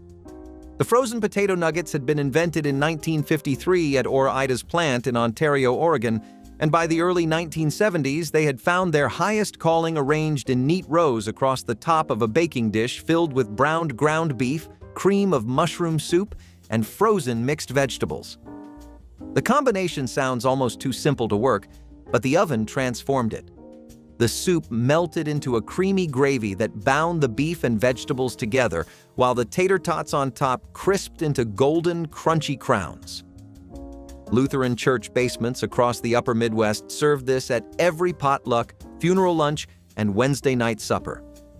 The dish required no skill beyond opening cans and browning meat, yet it delivered a satisfaction that fancier recipes couldn't touch.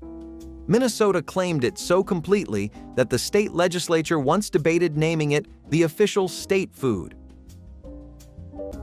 Chicken fried steak with country gravy represented the pinnacle of Southern cafeteria cooking brought into schools across the region and beyond.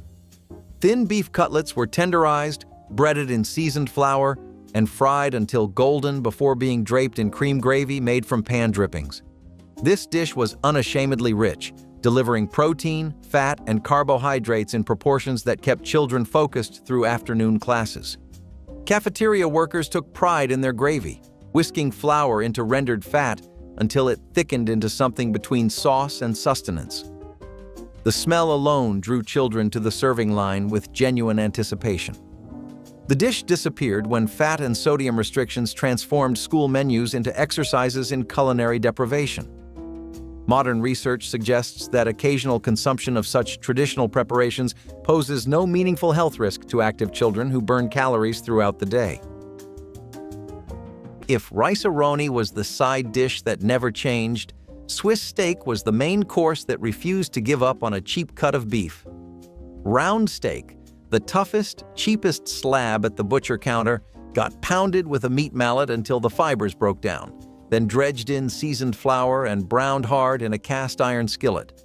After that came canned tomatoes, sliced onions, sometimes green peppers, and the whole thing went into the oven at 325 for 2 hours until the meat surrendered. The name had nothing to do with Switzerland. It came from the Swissing process, an old textile technique for smoothing fabric, which is what the pounding did to the meat. By the 1970s, it was a weeknight staple in homes where the grocery budget was tight and the oven did the heavy lifting. Your grandmother made it without a recipe, just by feel, and the gravy that formed at the bottom of the dish was worth the entire meal. Nobody has matched that gravy since. October was when they appeared, sticky, warm, wrapped in wax paper, and handed out by women who had been making them since before anyone on the block was born. Popcorn balls were popped corn held together with a syrup of corn syrup or molasses, butter, and sugar, cooked on the stovetop until it reached the right pull, then poured over a bowl of fresh popcorn and shaped by hand into balls the size of softballs while everything was still hot enough to burn your palms. You greased your hands with butter first. That was the only way to handle it. They showed up at county fairs, Halloween trick-or-treat bags, and Christmas bazaars through the entire 1970s. Kids went door to door knowing exactly which houses gave them out. Then came the candy tampering scares of the early 1980s, and homemade treats disappeared from Halloween almost overnight. The popcorn balls went with everything else, not because anything was ever wrong with them, but because trust left the neighborhood before the recipes did. Number 15, ramp and potato hash. In April, when the ramps came up in the hollows of Randolph County, West Virginia, a hillbilly cook would walk the ridge with a burlap sack and come home with a pound of green leaves and white bulbs that smelled like onion and garlic hit with a hammer. She diced the ramps fine, tossed them into a skillet with cubed potatoes and a spoonful of bacon grease, and cooked the whole pan for 11 minutes. You could smell it from 3 houses down. Ramp and potato hash was a free meal because the ramps cost nothing and the potatoes were a nickel a pound. It was the taste of spring in a coal camp, and for many families it was the first hot green meal after a long winter of dried beans and canned tomatoes. Number 22, 7-Up cake. A yellow cake mix from Duncan Hines, a can of 7-Up from the corner store on Mill Creek Road, a stick of margarine, and 3 eggs. That was the whole thing. The carbonation in the soda did the work the butter and sour cream would have done in a richer cake. It rose high. It stayed moist for 4 days. Linda baked it in a bundt pan her mother-in-law Marion gave her for Christmas in 1972, dusted it with powdered sugar, and drove it to the St. Michael the Archangel bake sale on a Saturday morning. It sold for $1 a slice. Her ingredient cost was 98 cents. The Polish and Italian ladies kept asking for the recipe, and she kept writing it out on yellow index cards. 7-Up cake was the kind of dessert that hid its simplicity behind confectioner's sugar, yet looked like you had worked for hours.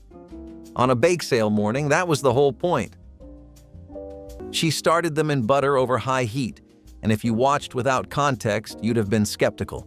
Chicken livers from the butcher case browning fast, the outside going dark in 90 seconds before the sherry went in and the steam hit and the whole kitchen changed. 30 seconds more, just enough for the sherry to reduce and coat everything, then onto toast or over rice. That was the dish. The technique, dry sherry, not sweet, the heat high enough that it reduced immediately rather than steaming the meat, was a specific piece of culinary knowledge with almost no other application. Chicken livers were among the cheapest proteins in any grocery store through the 1970s, and USDA data shows organ meat consumption dropped sharply after the decade as leaner proteins grew more affordable. She made them for herself mostly, on quiet evenings when the table was half empty and nobody needed to be impressed.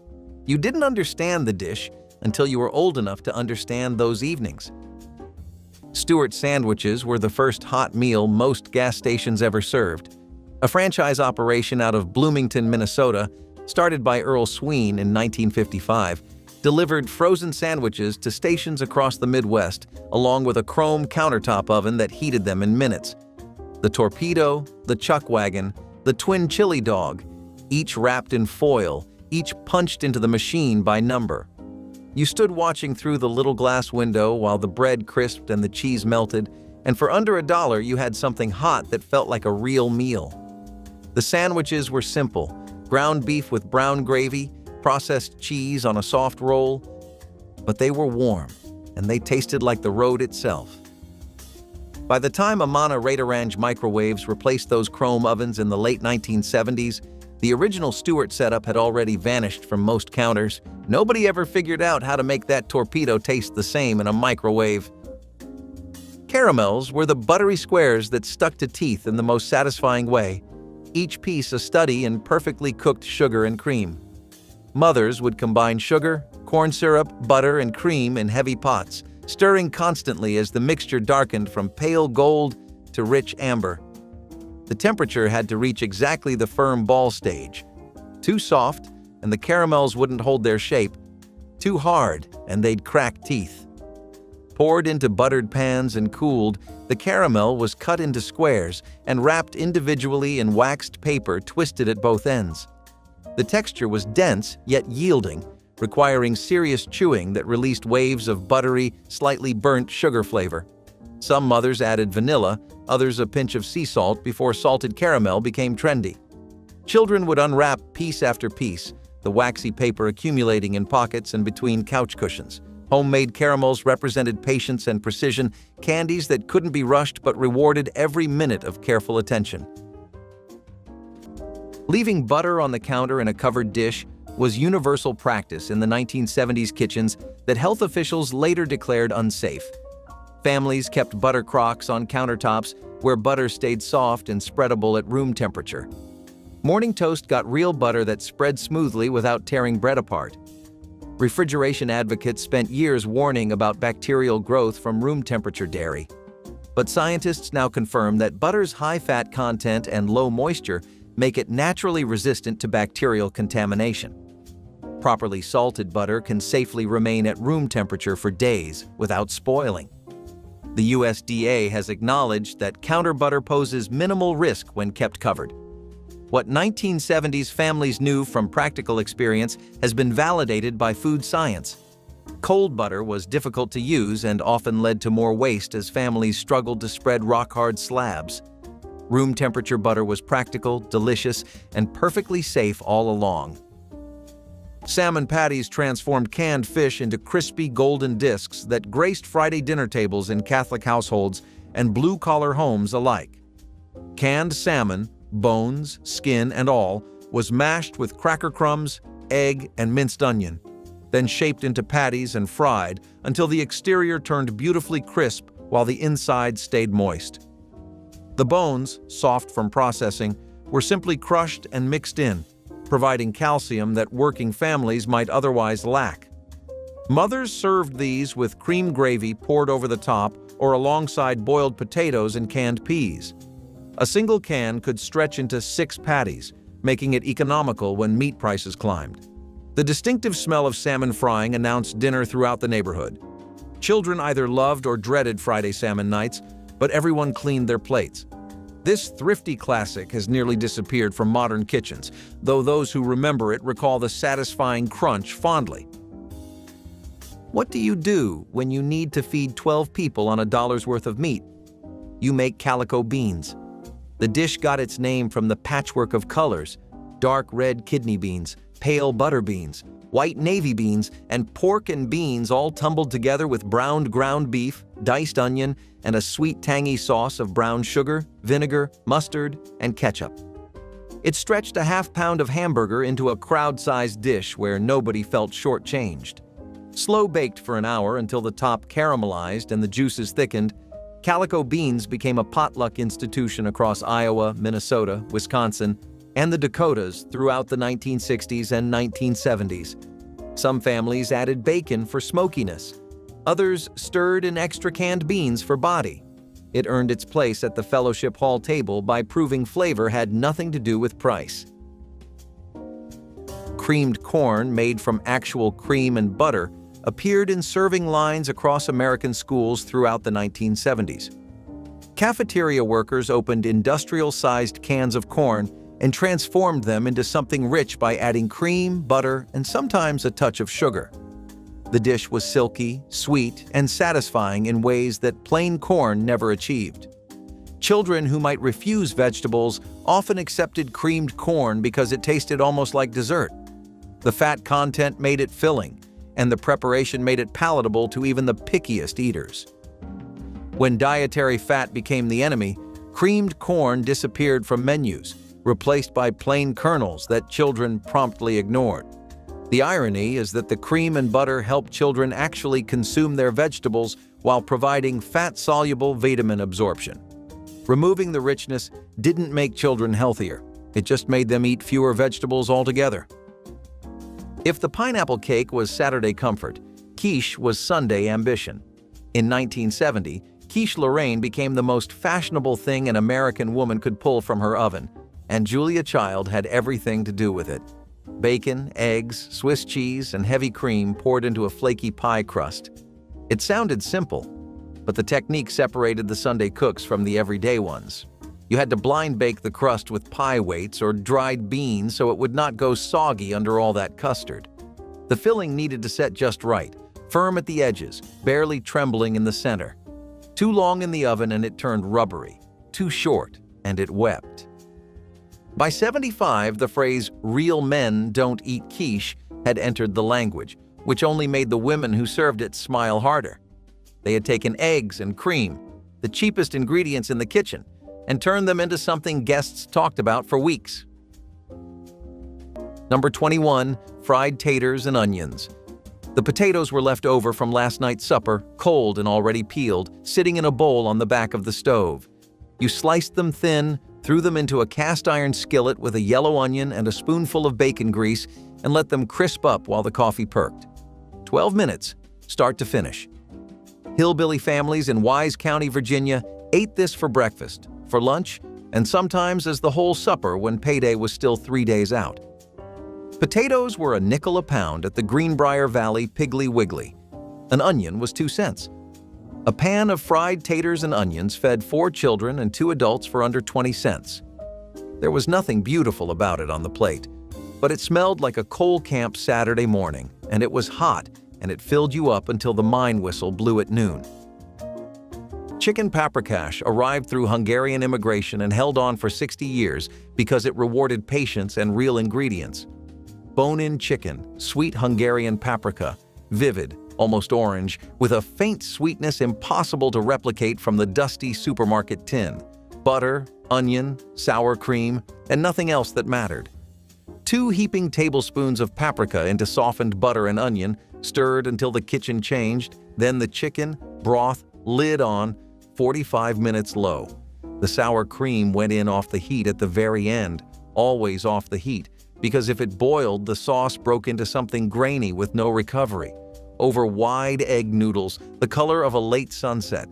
A Taste of Home recipe credits a grandmother named Alta, whose version used only 5 ingredients, trusting the paprika entirely. It held up. The dish has thinned from general awareness now, but anyone whose grandmother made it will stop mid-step when that specific smell moves through a room. Paprika bloomed in butter, sour cream finishing the pan, and be completely somewhere else for a moment. Before Jack Link's put jerky in every checkout aisle, the jerky at a gas station was local.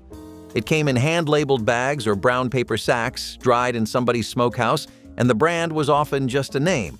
Ray's or Big Jim's or a surname in a town you'd never heard of. The strips were darker, tougher, and saltier than anything mass-produced, with smoke that varied station to station because every recipe was different. Some used soy and garlic. Some used nothing but salt and hickory. A few added red pepper flakes that caught you two chews in. Stations in Wyoming, Montana, and the rural South kept the best stock, often made by the same family for decades.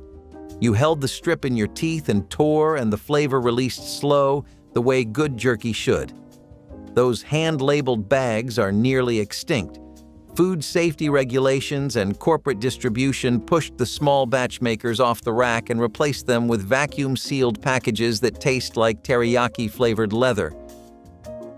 The name came from the banks of the river, dark, dense, layered like something geological, and whoever made the first one understood that chocolate could be stacked higher than anyone thought reasonable. The Mississippi mud pie that spread through American home kitchens in the 1970s descended from the Deep South mud cake of the 1920s, traced by some food historians to Vicksburg, where a single-layer fudge cake was topped with marshmallow sauce and frosting while still hot, the two layers sinking together into something molten. By the time the Chart House restaurant chain put it on its menu in the 1970s, the recipe had grown into a layered production of brownie base, chocolate custard, whipped cream, and pecans. Home cooks stripped it back to what they could manage. Fudge base baked in a 9x13, marshmallows pressed in hot, fudge frosting poured over top. Neither cake nor pie nor pudding, but all three at once. Pralines were the creamy southern confection that melted on the tongue, their caramelized sugar and toasted pecans creating pure holiday indulgence. Mothers cooked sugar, butter, and cream until the mixture reached soft ball stage, then beat in vanilla and whole pecan halves until the candy turned opaque. Spooned quickly onto waxed paper, each praline spread into a flat disc with pecans arranged across its surface. The texture was what made pralines special. Not quite fudge, not quite caramel, but something uniquely smooth that dissolved into buttery sweetness. Families with southern roots considered pralines essential to Christmas, passing recipes through generations. Children learned to recognize the specific shade of amber that meant the candy was ready, watching mothers work with chemist precision.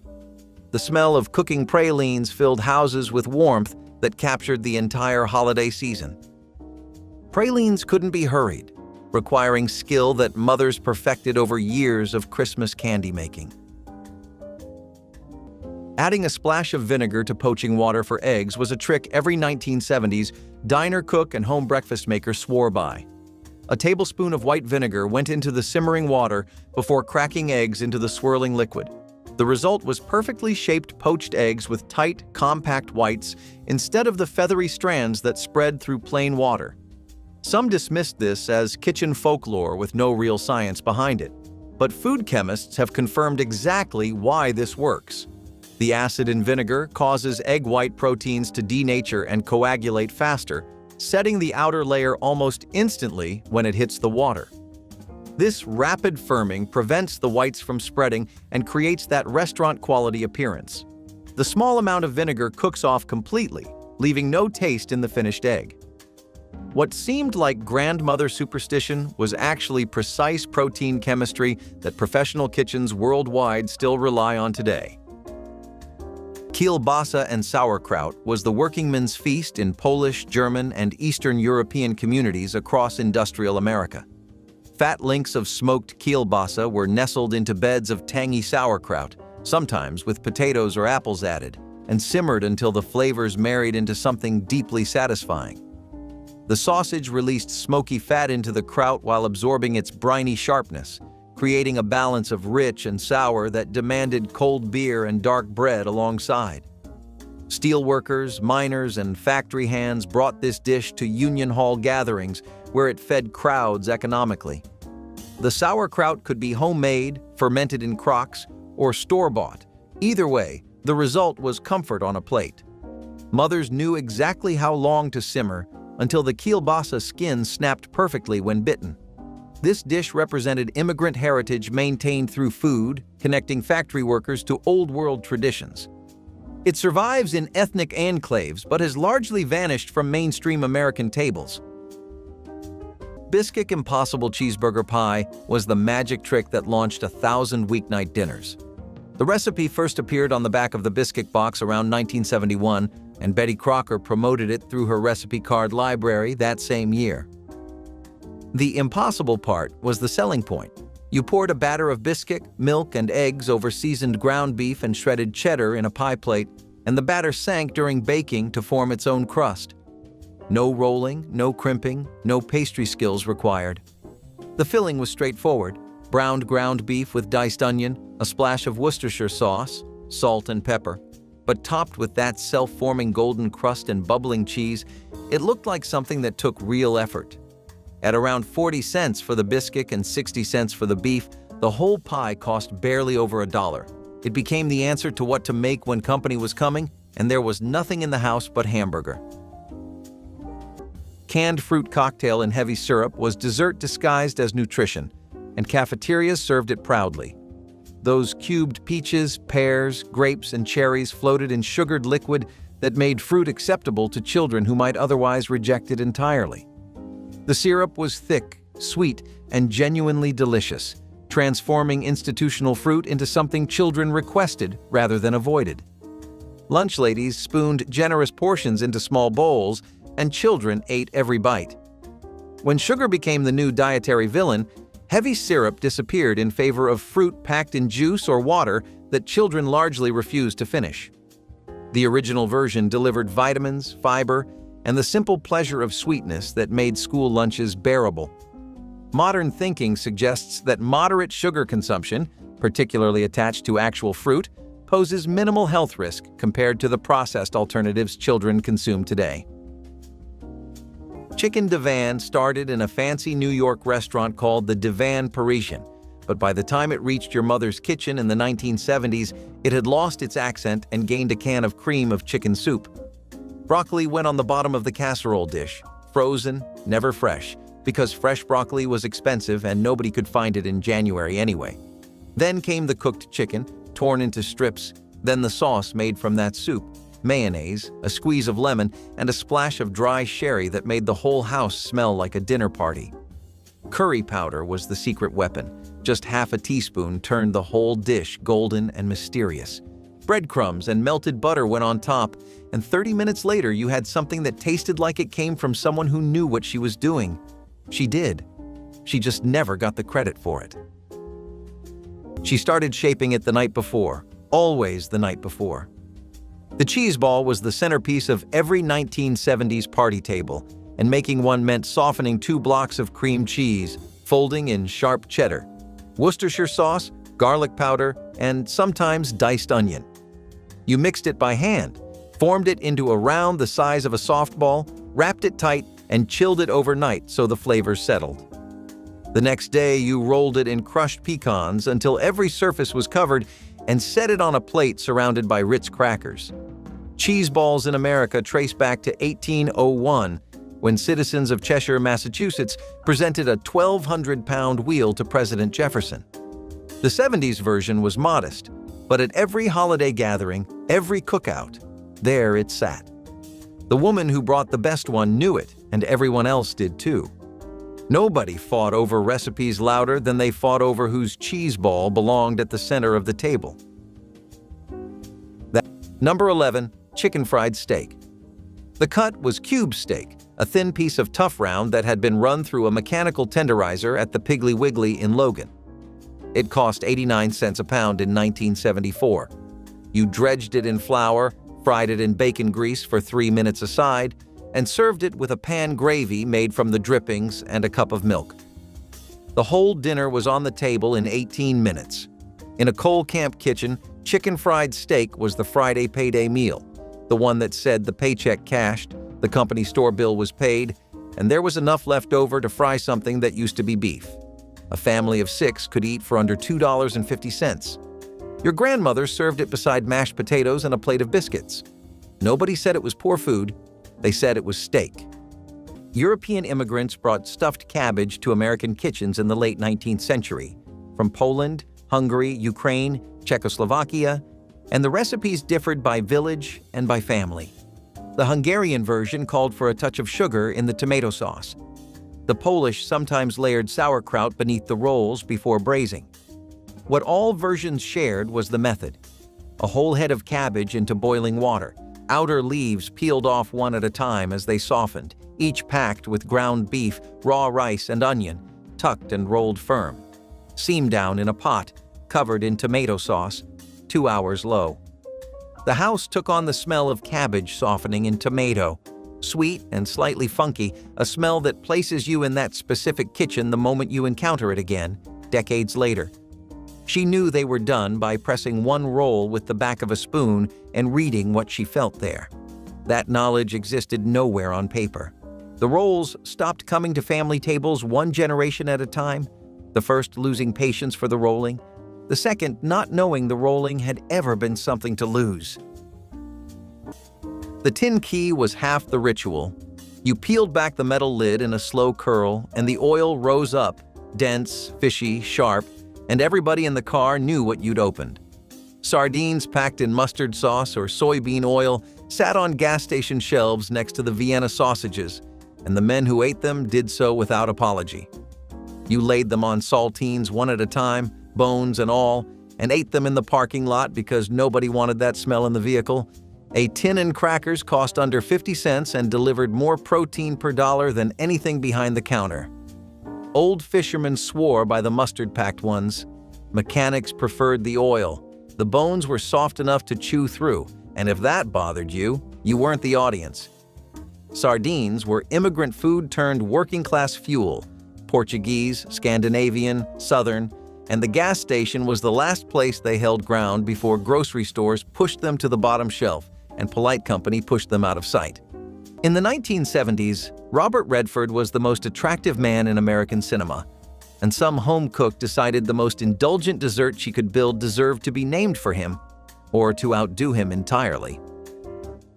The Robert Redford cake, also known as the better-than-sex cake depending on who was writing the recipe card, was a 4-layer refrigerator dessert assembled cold in a 9x13. Crushed pecans mixed with flour and butter, pressed flat and baked just until golden. Cream cheese beaten with powdered sugar and folded into Cool Whip until it held a firm ridge. Chocolate instant pudding made with cold milk. A final layer of Cool Whip spread perfectly smooth. 3 hours in the refrigerator before it could be cut. It was a staple of church potlucks and neighborhood gatherings from Ohio to the Carolina coast through the late 1970s and into the 1980s. She always brought it to the 4th of July. After she stopped coming to the 4th of July, nobody thought to bring it. The recipe card is somewhere. The exact ratio of cream cheese to Cool Whip is not. Chocolate-covered cherries were the elegant confection that felt almost too fancy for home kitchens, yet mothers across America crafted them by the dozen each December. Maraschino cherries were drained and wrapped in fondant, a sweet, creamy mixture that would eventually liquefy inside the chocolate shell. Each wrapped cherry was dipped in tempered chocolate and set on waxed paper to harden. The magic happened over the following days as enzymes in the fondant converted sugar into liquid, creating that distinctive syrupy center. Children learned patience waiting for chocolate-covered cherries to properly ripen, knowing that fresh-dipped candies were too firm and needed time. The first bite through the chocolate shell released sweet cherry juice that mixed with creamy fondant. These candies appeared in fancy boxes at department stores, but homemade versions were fresher, with plumper cherries and thicker chocolate. Mothers took pride in creating something that looked store-bought but tasted infinitely better. Storing potatoes in paper bags in dark, cool spaces was how 1970s families kept their spuds firm for months rather than weeks. Potatoes went into heavy brown bags, sometimes wrapped in newspaper, then stored in basements, root cellars, or the darkest corner of the pantry. Light and warmth were enemies that turned potatoes green and sprouting. Modern plastic bags and bright kitchens seemed like conveniences until potatoes started spoiling faster than anyone remembered. Scientists confirm that potatoes exposed to light produce solanine, a toxic compound that causes the green coloring and bitter taste. The darkness of paper bags prevents this entirely. Paper also allows moisture to escape while maintaining humidity, preventing both rotting and shriveling.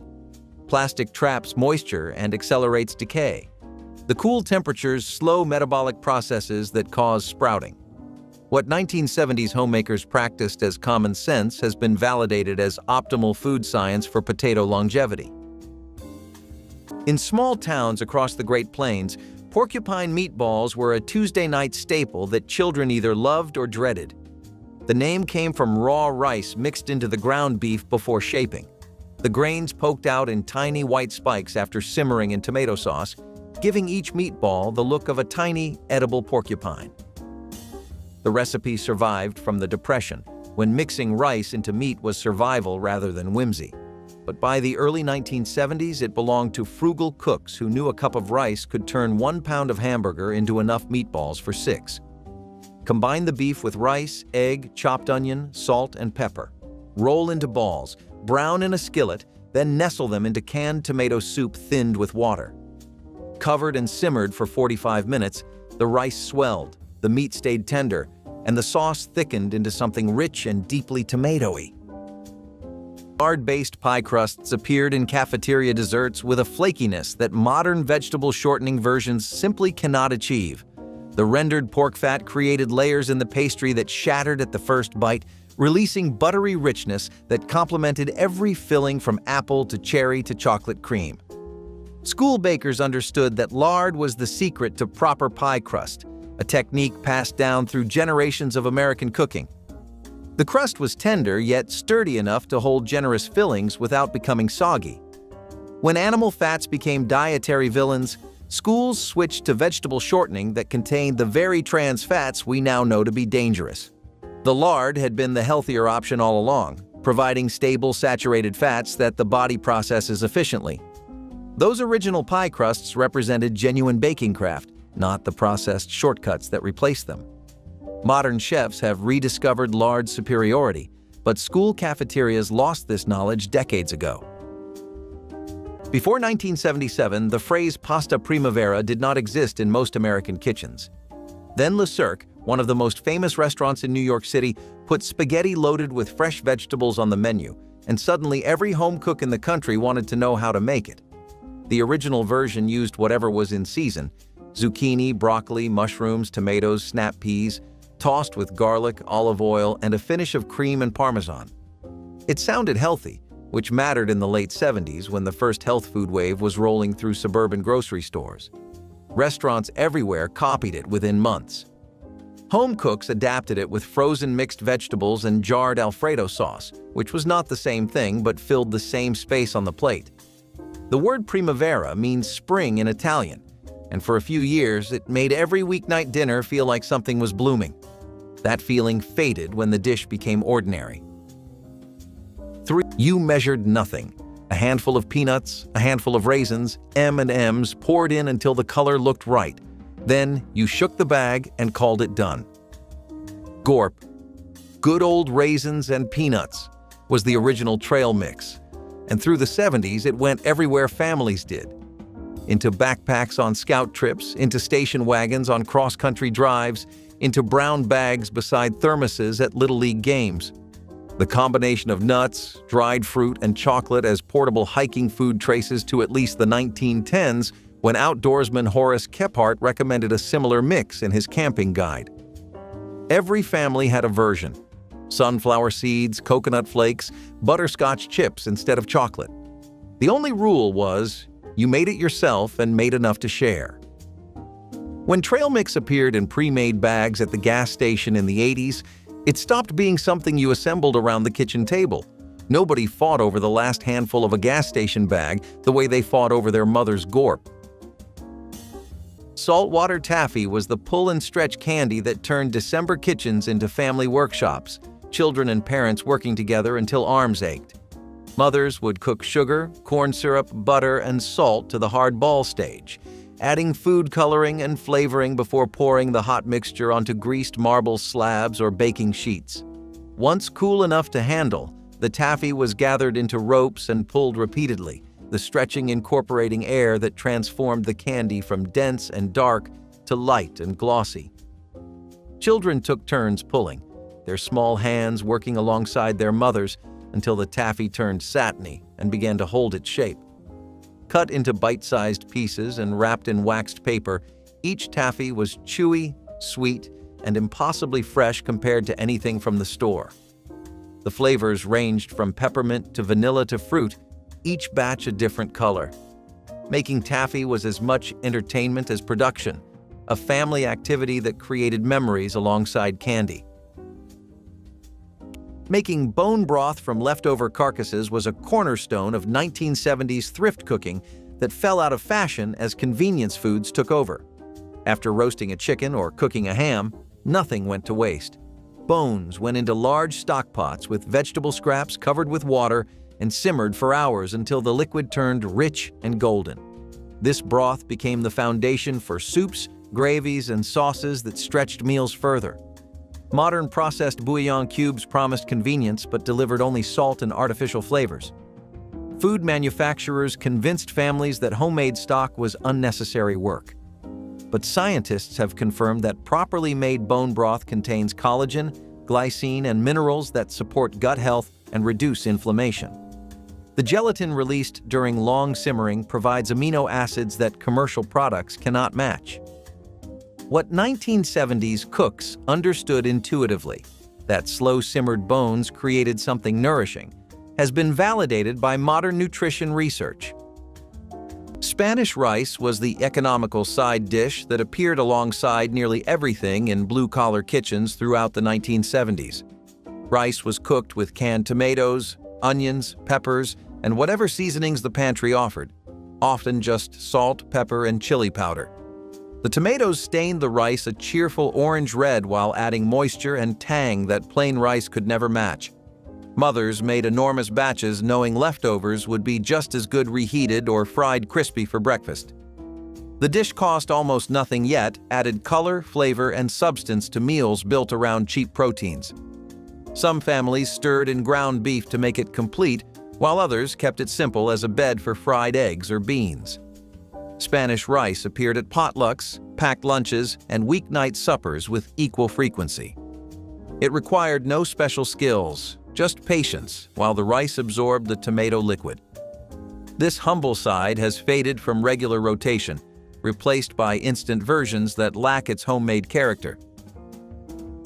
When beef prices spiked during the meat crisis of 1973, jumping from 66 cents to over $1 a pound almost overnight, home cooks across the country reached for their soup pots.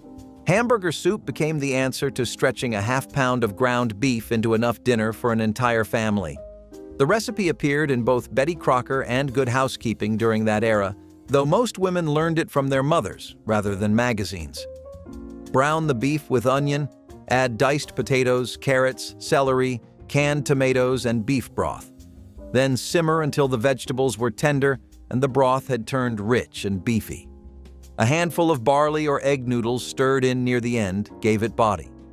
The soup improved overnight in the refrigerator as the flavors deepened, which meant Monday's dinner became Tuesday's lunch without any extra work. It was economy cooking at its most dignified, filling, nutritious, and honest about what it was. Whole milk in those little glass bottles was the standard beverage in every American school cafeteria before the fat-free revolution changed everything. Each child received an 8-ounce serving of full-fat milk that delivered calcium, protein, and fat-soluble vitamins in their natural proportions. The milk arrived cold from local dairies, often within days of being collected from regional farms. Lunch ladies set bottles on trays without question because nobody had yet decided that saturated fat was the enemy. Children drank it with cookies, sandwiches, and hot meals because that was simply what milk was. The government's dietary guidelines of 1977 marked the beginning of the end, pushing schools toward skim alternatives that stripped away nutrients. Modern research has rehabilitated whole milk entirely, showing that children who drink full-fat dairy maintain healthier weights than those drinking reduced-fat versions. Black Forest cake arrived in American kitchens like a rumor from Europe. The original, invented in Germany's Schwarzwald region around 1915, was built on layers of chocolate sponge soaked in kirsch, a clear cherry brandy that burned your nose if you leaned too close to the bowl. By the 1970s, every ambitious home baker in the country was attempting it, and every bakery display case had one behind the glass. You stacked the layers, spooned the cherry filling between them, and covered the whole thing in whipped cream and chocolate shavings. The maraschino cherries on top were the American edition, bright red and glistening, nothing like the sour morello cherries the Germans used. Everyone started calling it gâteau because saying the French word made it feel more expensive. The women who made it from scratch, who soaked the layers in real kirsch and whipped the cream by hand, are mostly gone now. What is left are grocery store versions under plastic domes, and they are not the same.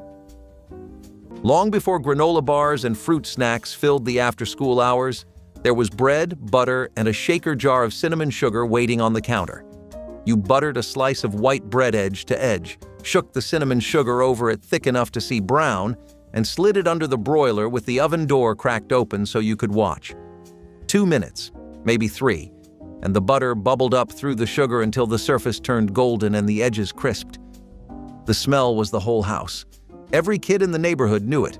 The cinnamon sugar shaker itself was a kitchen fixture, usually a recycled spice jar filled with a mix of 1 part cinnamon to 4 parts white sugar, and it lived next to the stove in every household that had children between 1960 and 1985. It cost almost nothing. It took less time than walking to the corner store. And for a 10-year-old standing at the counter in socks, watching the sugar melt through the oven door, it was the best thing anyone had ever made. Number 25, soup beans and cornbread. Vera Justice set a pot of pinto beans to soak at 5 in the morning before she walked her oldest to the school bus. By 3 in the afternoon, the beans were soft, the broth was thick, and a hunk of fatback had melted down into the pot. The cornbread went into the skillet at 3:50. It baked while she set the table. You could feed 6 people for under $1. The beans were 29 cents a pound at the company store. The cornmeal was 40 cents for a 5-pound sack. The only rule was that the bread had to be hot enough to melt butter when it hit the plate. Women in coal camps from Logan County to Harlan County made this same meal on the same schedule because their husbands came home on the same whistle.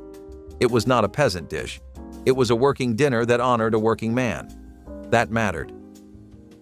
Today, the crock pot sits in the back of a cabinet. The textile mill in Cedar Rapids closed in 2003, and a family of 4 spends $70 on dinner from a delivery app. Pot roast takes 7 hours, and nobody is home to load it at 7:15. Drop your favorite in the comments: the Salisbury steak, the chicken rice skillet, the hamburger helper. Your mother started cooking the year you were born and stopped the year you left. Because these were never just easy meals. They were how a generation of working women got supper on a table, while the country was busy convincing them they did not have time to.